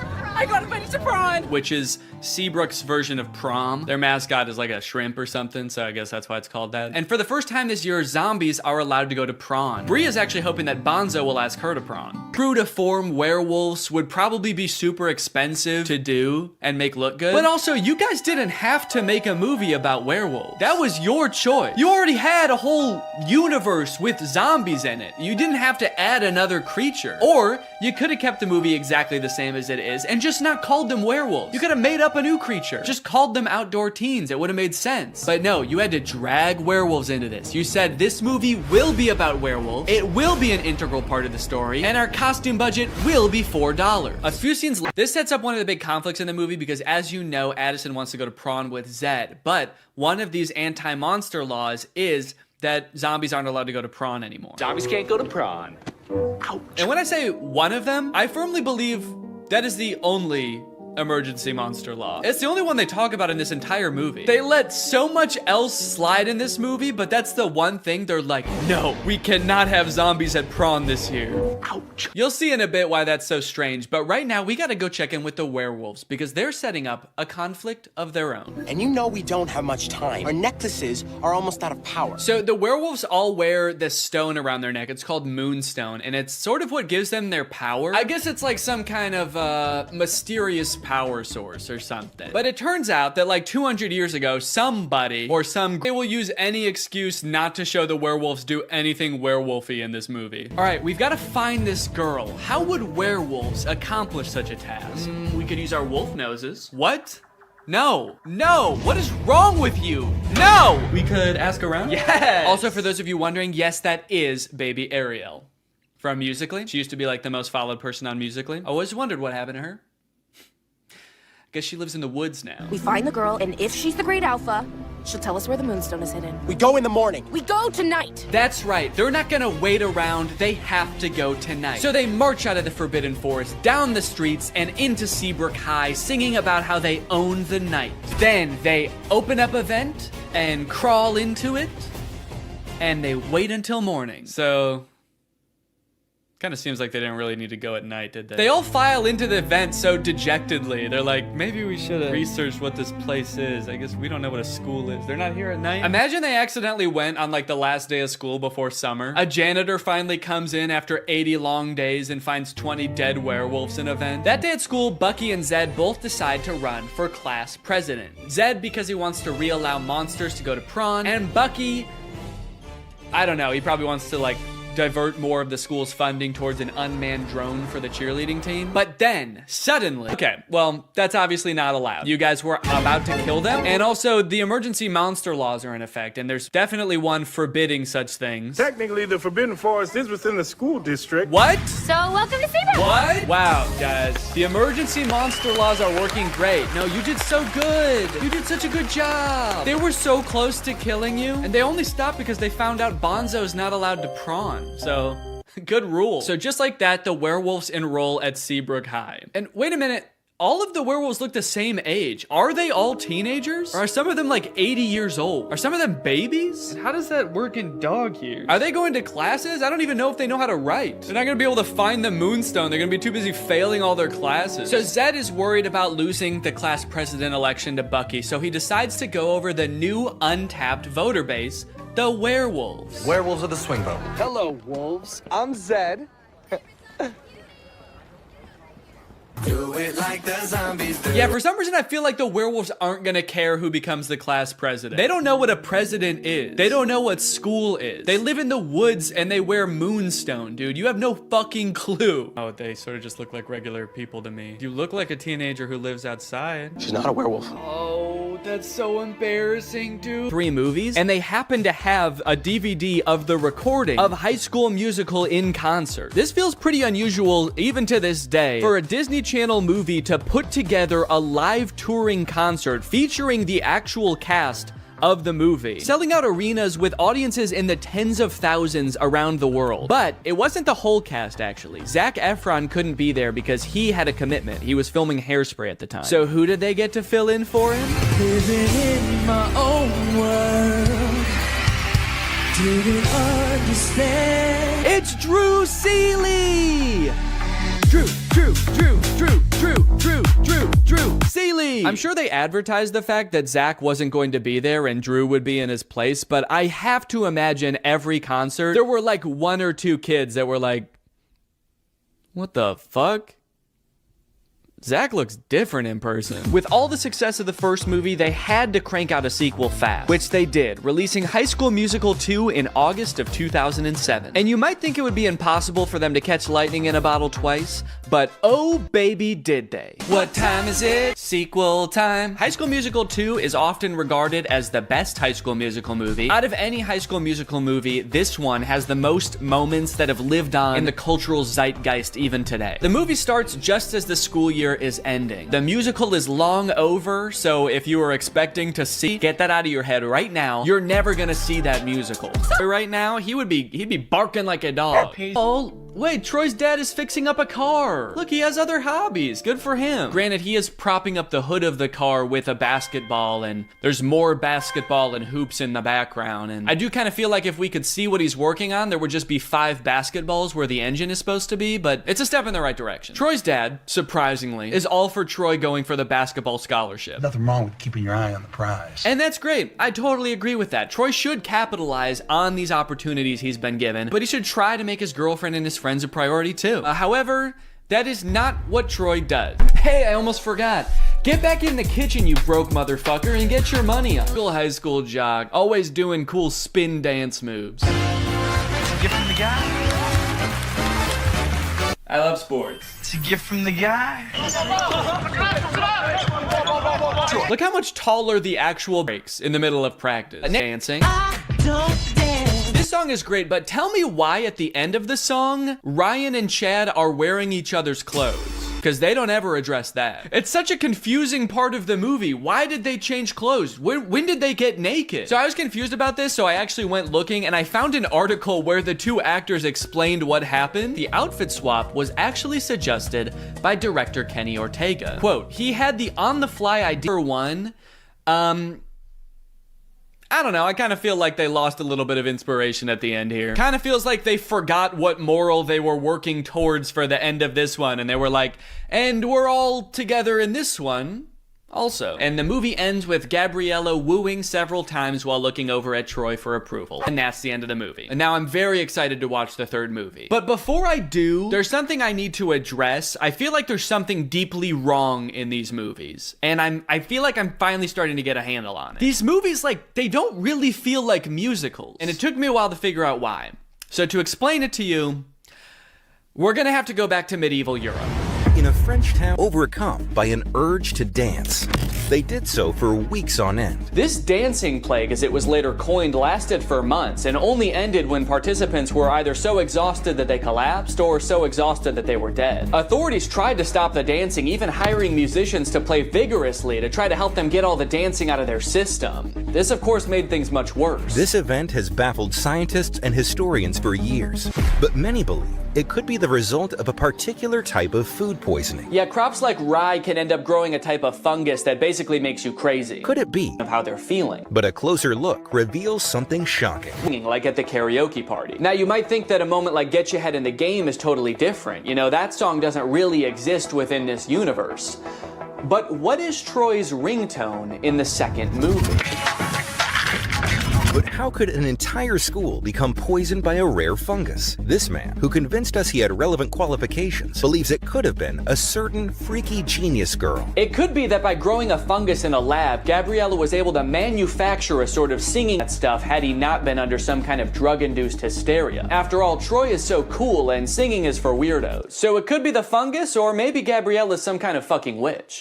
The High School Musical bonus soundtrack. You love High School Musical hits like Get Your Head in the Game. Well, now's your chance to own the extended soundtrack, like Coach Bolton's Crisis. What's up, guys? I'm 16. I'm the new player on the basketball team. I'm really excited to play. Yeah, Mr. Bolton, we know it's you. And Gabriella's on the news. A little boy drowned in the pool. Oh no. A little boy drowned in the pool. No. Where was the lifeguard? Having a picnic. And a preview of the finale song from High School. Wildcats with their backs against the wall. It's the championship game. They're behind, and there's only 16 minutes left. Whoa, Mr. Bolton rocking a middle part. That's new. Mr. Bolton gives a speech about how there's only 16 minutes left. There's 16 minutes left. And then they sing a song about how there's only 16 minutes left. Ooh, a song about there being 16 minutes left in a game. We're getting very specific with these songs. I think they're starting to run out of ideas. Oh, thanks, man. Yeah. You were in my room? Whoa. Yeah, I just took a picture. Yeah, just took a picture of your room, man. He's a secret agent for the IRS. He's like, how did your family get so rich? Oh, another top secret hiding place. You're the second girl I've ever had up here. Yeah, it is top secret. I couldn't even see it up there. Just looks like a regular tree to me. It's here we find out that while Troy is a shoo-in for the basketball team at U of A, Gabriella's already been accepted to, and Gabriella is going to learn how to create the singularity at Stanford. So they sing a song about cherishing the present moment. Did they like challenge themselves to make a song with no dancing in this one? They're like, what if we just sat for a whole song? Oop, now he's up. Oh, that was it. That was the whole dance. Nah. It doesn't work with this song. Juilliard is considering 4 of you for 1 available scholarship. Sharpay Evans, Mr. Ryan Evans, Miss Kelsey Nielsen, and lastly, Mr. Troy Bolton. What? Julia. Since when does that guy have a evil cackle? I mean, I was surprised too, but that guy threw his head back and squealed. Did he submit his name to Juilliard as some kind of evil plan to get him killed? They're trying to come up with some ideas for the spring musical, which I'm just now realizing they write every year. Like, they don't do a pre-existing musical. They write their own musical every year. All of you will create it. That's why in the first movie they call Kelsey to get some ideas. Miss Darbus asks the seniors about their future. Your future. It's easy. It's U of A. Hoops all the way. Yeah. Miss McKessie. Is University of Albuquerque like a really good school for basketball? I feel like I've never heard of them before. All the basketball players are like, we gotta get to U of A, man. It seems like that's just like the closest college that has a basketball team. Meanwhile, Gabriella's going to Stanford, Sharpay's going to Juilliard, and they're like, I don't know, we can go play basketball down the street. For the record, the reason I've never heard of the University of Albuquerque is because it's a Catholic liberal arts school that actually closed in 1986. So I guess these characters live in some sort of alternate dimension where it stayed open and went on to become a basketball powerhouse. Mr. Bolton. Mr. Bolton. Yeah, All of a sudden, he doesn't know if he wants to go to Juilliard or U of A. See, he really never did care about Gabriella. He just wants to sing. Somebody just let this kid sing. Just tell him it's okay. Imagine having everything. Jeez, that song started so abruptly. No intro, no build up. It's kind of scary. Oh, this is a look into some kind of strange alternate future where Troy chose neither basketball or Juilliard and became a stalker. I want that to be how this movie ends. Troy choosing between 2 incredible futures, and instead he just throws his life away. It's like, I can't decide. I don't fucking know. Ms. D said that there's only 1 scholarship. There's 2 of us. Wait, they're doing this to compete for a scholarship? Not even just a like a place at Juilliard. If I know anything about these two, it's that they can both afford to go to Juilliard. Why do they need to take the scholarship away from somebody else? Which one do you think I should wear? Well, I've never been asked to a prom, but this almost sounds like an invitation. Did she say she's never been asked to prom? What about last year? They were dating last year. Troy didn't want to go to prom with her. His dad was probably making him run basketball drills. The only place you're going, Troy, is downtown with the ball. Make sure you bring the ball. Time for another song about how much Troy and Gabriella love each other. There's already like 2 very sentimental songs between these two. They are really setting us up for heartbreak, I feel. And also just spending like an unnecessary amount of time being like, these two are in love, okay? Don't forget that they're in love. That way, when whatever happens, we're gonna all be sad, all right? So that way, when Troy picks U of A and Gabriella gets hit by a bus, it's gonna be sad. I think they're gonna end up going to the same college. They couldn't possibly end this entire series by being like, they didn't actually like each other that much. They're just gonna call it quits. Where's our clothes? Yo, Rocket Man. Why do I feel like they're about to haze these kids? You know, we weren't just given these lockers. We had to earn them. Right. Oh, they're definitely about to haze these kids. Now drink this entire bottle of Absolute. That'd be a crazy twist in this movie. Just a little hazing. Troy is not better than doing some hazing. Oh, I thought I heard you. I was just making some snacks inside. Are you guys hungry? Only if it's your brownies. I've had them. Bring those out here. Could you take me after school to check out that tuxedo? Tuxedo? For what? For prom. Oh, honey. If that's what you call an invitation, you'll be dancing with yourself. He's like, okay. I wasn't inviting you. I'm gonna ask Miss Darbus. Then comes a song about getting ready for prom featuring, I think, the funniest moment in any of these movies. I think this tux is too baggy, too tight, it makes me look weird. Yeah, this movie's kind of funny, man. Makes me look weird. Do I want classic or vintage or plaid? I like that they're like, should I wear plaid or ruffles or a really old suit? And it's like, no, you should wear, just go to Men's Warehouse and ask for a prom tuxedo. Should I wear the ugliest thing that you've ever seen? No, just tell them you're going to prom and they'll just give you the most generic tux you've ever seen. Can't wait to remember. This reminds me of when I was a senior in high school and I was getting ready to go for prom, and I sang this song called It's Gonna Be the Night to Remember, and me and all my boys got dressed up in weird suits and they had bags. And yes, they left together. In fact, it kind of feels like, have you ever seen people who have edited The Big Bang Theory so that it doesn't have the laugh track to show how like bad all of the jokes are? Who are you? Oh, I'm Denise, the new assistant manager. That's kind of what this movie feels like. Why are your eyes all watery? Because I'm high. That's way better. Bazunga. It's so fitting that this movie feels like a bad YouTube video from 5 years ago, because I'm pretty sure they filmed this at Rice Gum's old house. Did something happen in that house? Is there like a curse? 100 years ago, one of Hollywood's earliest YouTubers died in that house, and now all the content that's created there is cursed to be mad disappointing. Okay, so now they got to investigate what's happened to Apple. London's phone is broken, so he can't contact her, so the only thing he can do is go looking for her. So he goes to the last place she was seen and talks to Pete Davidson. Did you see Apple? Yeah, she was just here like 2 minutes ago. Did she say where she was going? You know what? She did. She actually... No, are you fucking crazy? You guys never talk to me. I mean, the only reason you know my name is because it's on my name tag. Right there. B-E-R-R-Y. Barry. Pete Davidson feels like he's not really invested in this movie at all. He breaks the fourth wall a little bit too much in this movie. He reads his name tag like he's making fun of the fact that it doesn't say Pete Davidson. He's like, Barry? That's not my real name. My real name's Pete. It's funny because I'm very clearly Pete Davidson and not some guy named Barry who works at a valet stand. There's also a scene later on in the movie where he looks directly into the lens of the camera. I think they could have cut that out. Well, talking to Pete Davidson, Barry. It's just so funny that he's pretending to be Barry. Talking to Barry didn't get him any leads, so I guess that means now it's time to go to his audition. Sorry, he breaks into Apple's house to find clues? Find clues, please. Find clues of what? What might she have left lying around that would indicate whether she made a typo this morning or not? They find a bag of her fingers? She was missing her fingers this morning. That's why she fucked up the tags. Oh. We should probably call the police, right? I'm not breaking into my girlfriend's house.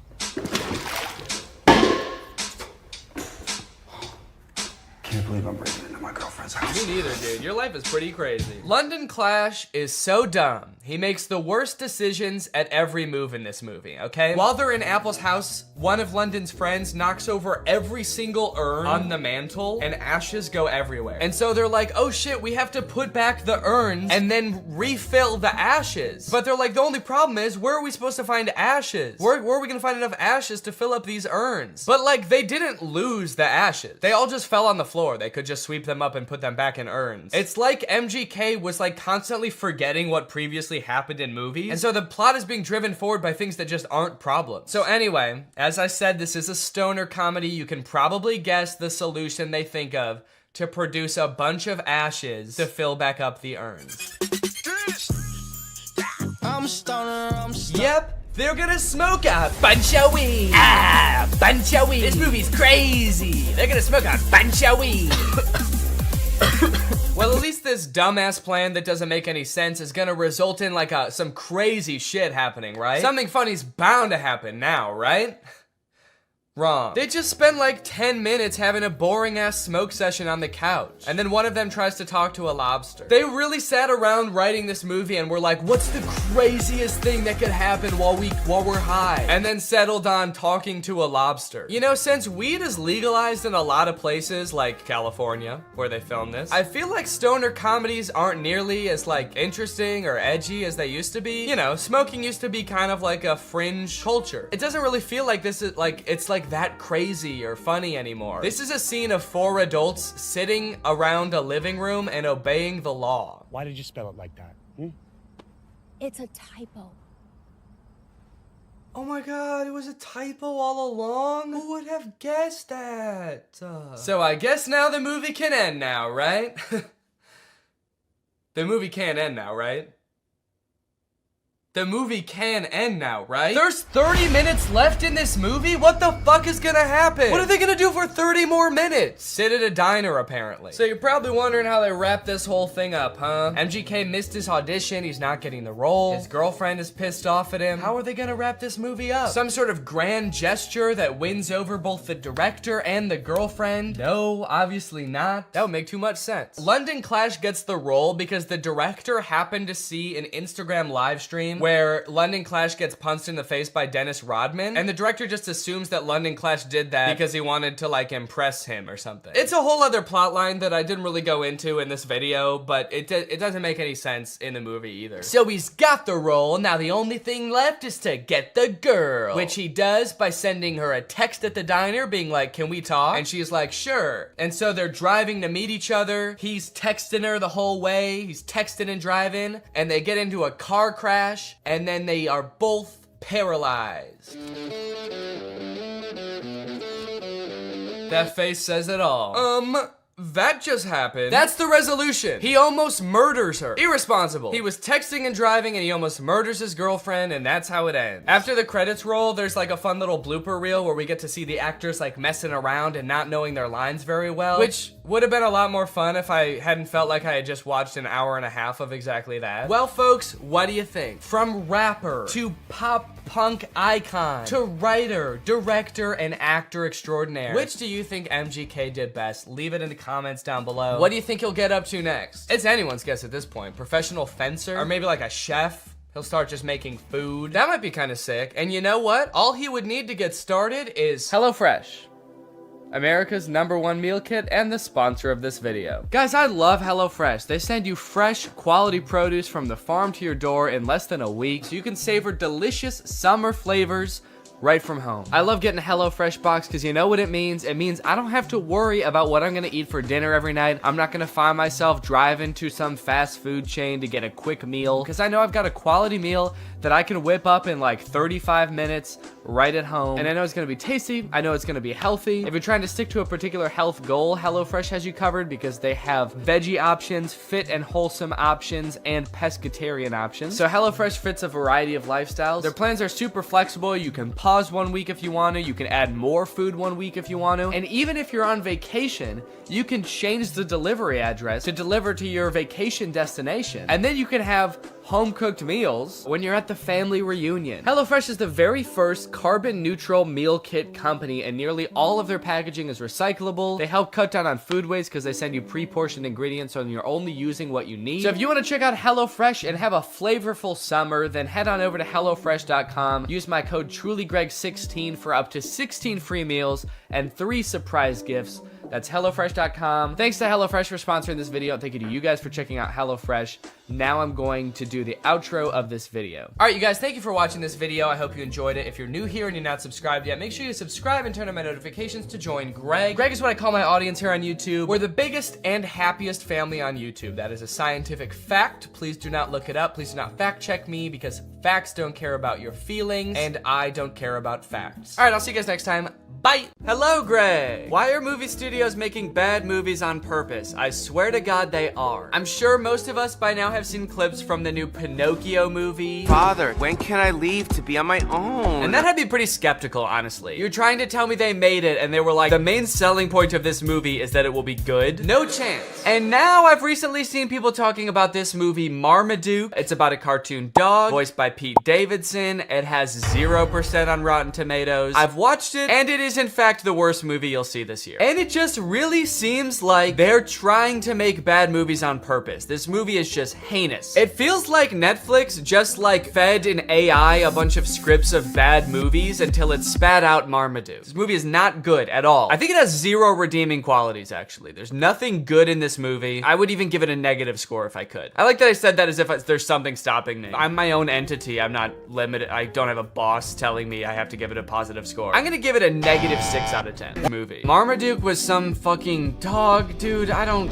care. I'm dating a Kardashian, man. You think I need this? I personally don't have a problem with Pete Davidson. He's a funny guy. He was not up to the task of being the main character in this movie. This is a cartoon dog. You need someone with like a crazy range. Pete Davidson's emotions range from high and please down to high and indifferent. That's about all the variety you're gonna get out of Pete Davidson. After watching the movie all the way through, I'm not even 100% sure that Pete Davidson even knows he's in this movie. I haven't seen Pete Davidson do any promotion for this movie. I don't think he's done interviews talking about, you know, getting into the role of Marmaduke. I would not be surprised if they just like took audio excerpts of Pete Davidson from like other TV shows and just like found a way to make a movie about a dog around them. Go ahead and look at the characters in this first scene here and tell me, what is your reaction? Art is subjective. What you like depends on key body shapes in the universe of Marmaduke. There is eerily slender, bouncing egg. That's right, they don't walk. The round characters, they just kind of bounce from place to place. And then there's Mom. Mom has a serious case of the Pixar mom syndrome. I guess the creators of Marmaduke decided to take a page out of Pixar's book when designing the mom, and then they ignored all the other pages in the book about like how to make a movie. Anyway, through a little bit of narration, we find out that the reason Marmaduke is not allowed at this party is because he's basically a terror to the family. Marmaduke is a nightmare. He chases the cat, he tackles the local butcher for some bones, he beats the shit out of the dad. This dog is terrorizing his family. This is a bad boy.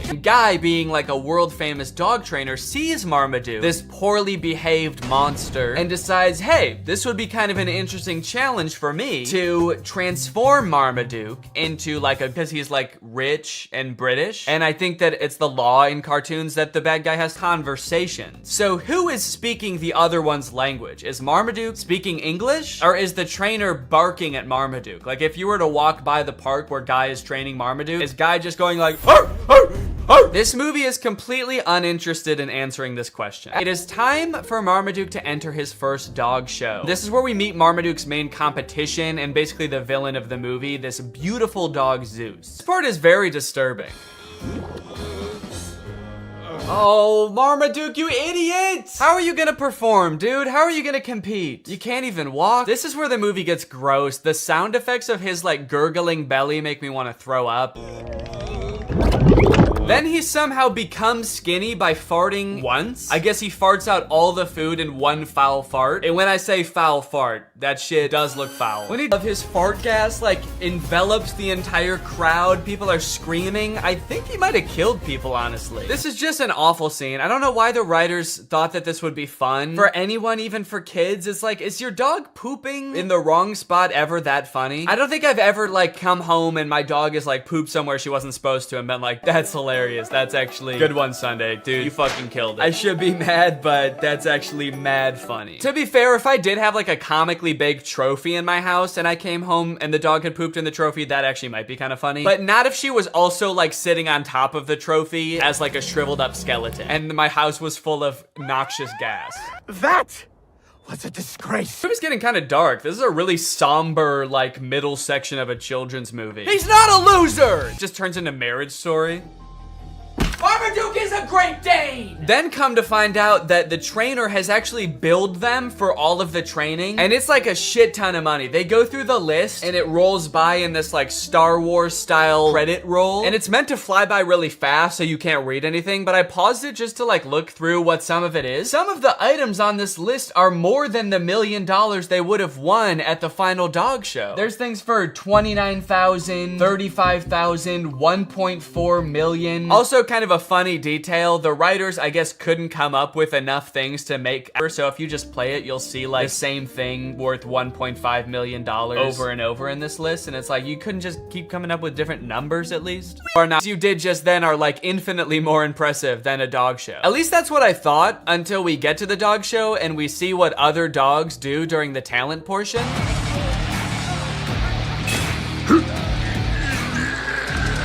Zeus actually hypnotizes the crowd. That's actually pretty impressive. Yet another use of magic. I like that they're really doubling down on that in the third act of this movie. Also, I'm getting a lot of parallels from the Disney Channel original movie Zapped in this movie. Although I don't think anyone beat the shit out of a dog in that movie. Also, hang on a second. If hypnosis exists in this universe and it is like a thing that can be done effectively, why the hell did the trainer need to make a dog do whatever you want? What sick thrill did Guy get out of assaulting Marmaduke? It's almost like that wasn't even training and he just like, what if he did just does the dumbest shit? His boy owner gets on his back and they just like run around the stadium. I'm sorry, Marmaduke, but that was not impressive at all. We literally all just saw magic happen. We saw a bulldog lift up a building. I know I keep mentioning that, but that was insane. We all just saw an entire crowd get hypnotized by a creepy blonde dog, and Marmaduke's like, yeah, but can you do this?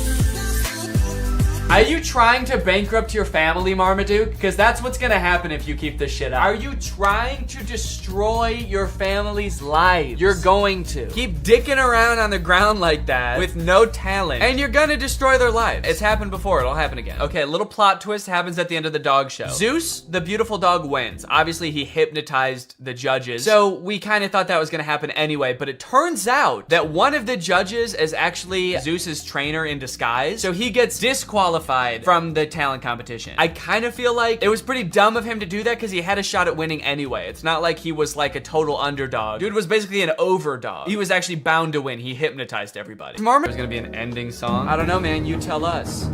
Hit it. All right, well, yeah, that's Marmaduke. Let me know what you thought. And now it's time to talk about our sponsor.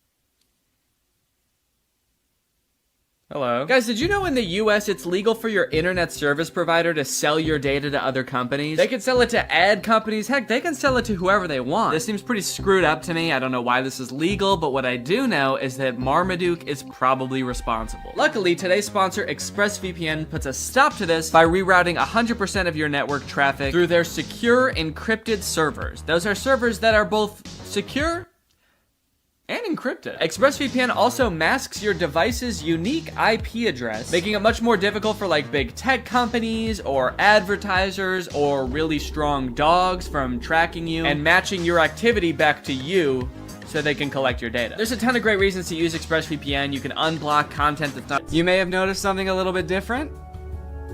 There's a microphone in the frame. I got a new stand for my microphone, and apparently the only way I can get it like close enough to me is by having it slightly in frame. So I hope this isn't super distracting. This would be kind of a crazy way for like one of those faceless YouTubers to film videos. What's up, guys? So today we're going to be talking about Zapped. And after watching this movie, I'm starting to think that the writers of Disney Channel original movies are not capable of writing a movie that's not about a teenager trying to control the opposite sex and mold them and craft them to their liking. You got Pixel Perfect, a movie about creating like the perfect girl pop star, How to Build a Better Boy, pretty self-explanatory in the title on that one. And then you got this movie Zapped, which is about Zendaya discovering that her dog training app can actually train boys. Takes the opportunity to complain and just make her mom, I guess, like feel bad for marrying a guy.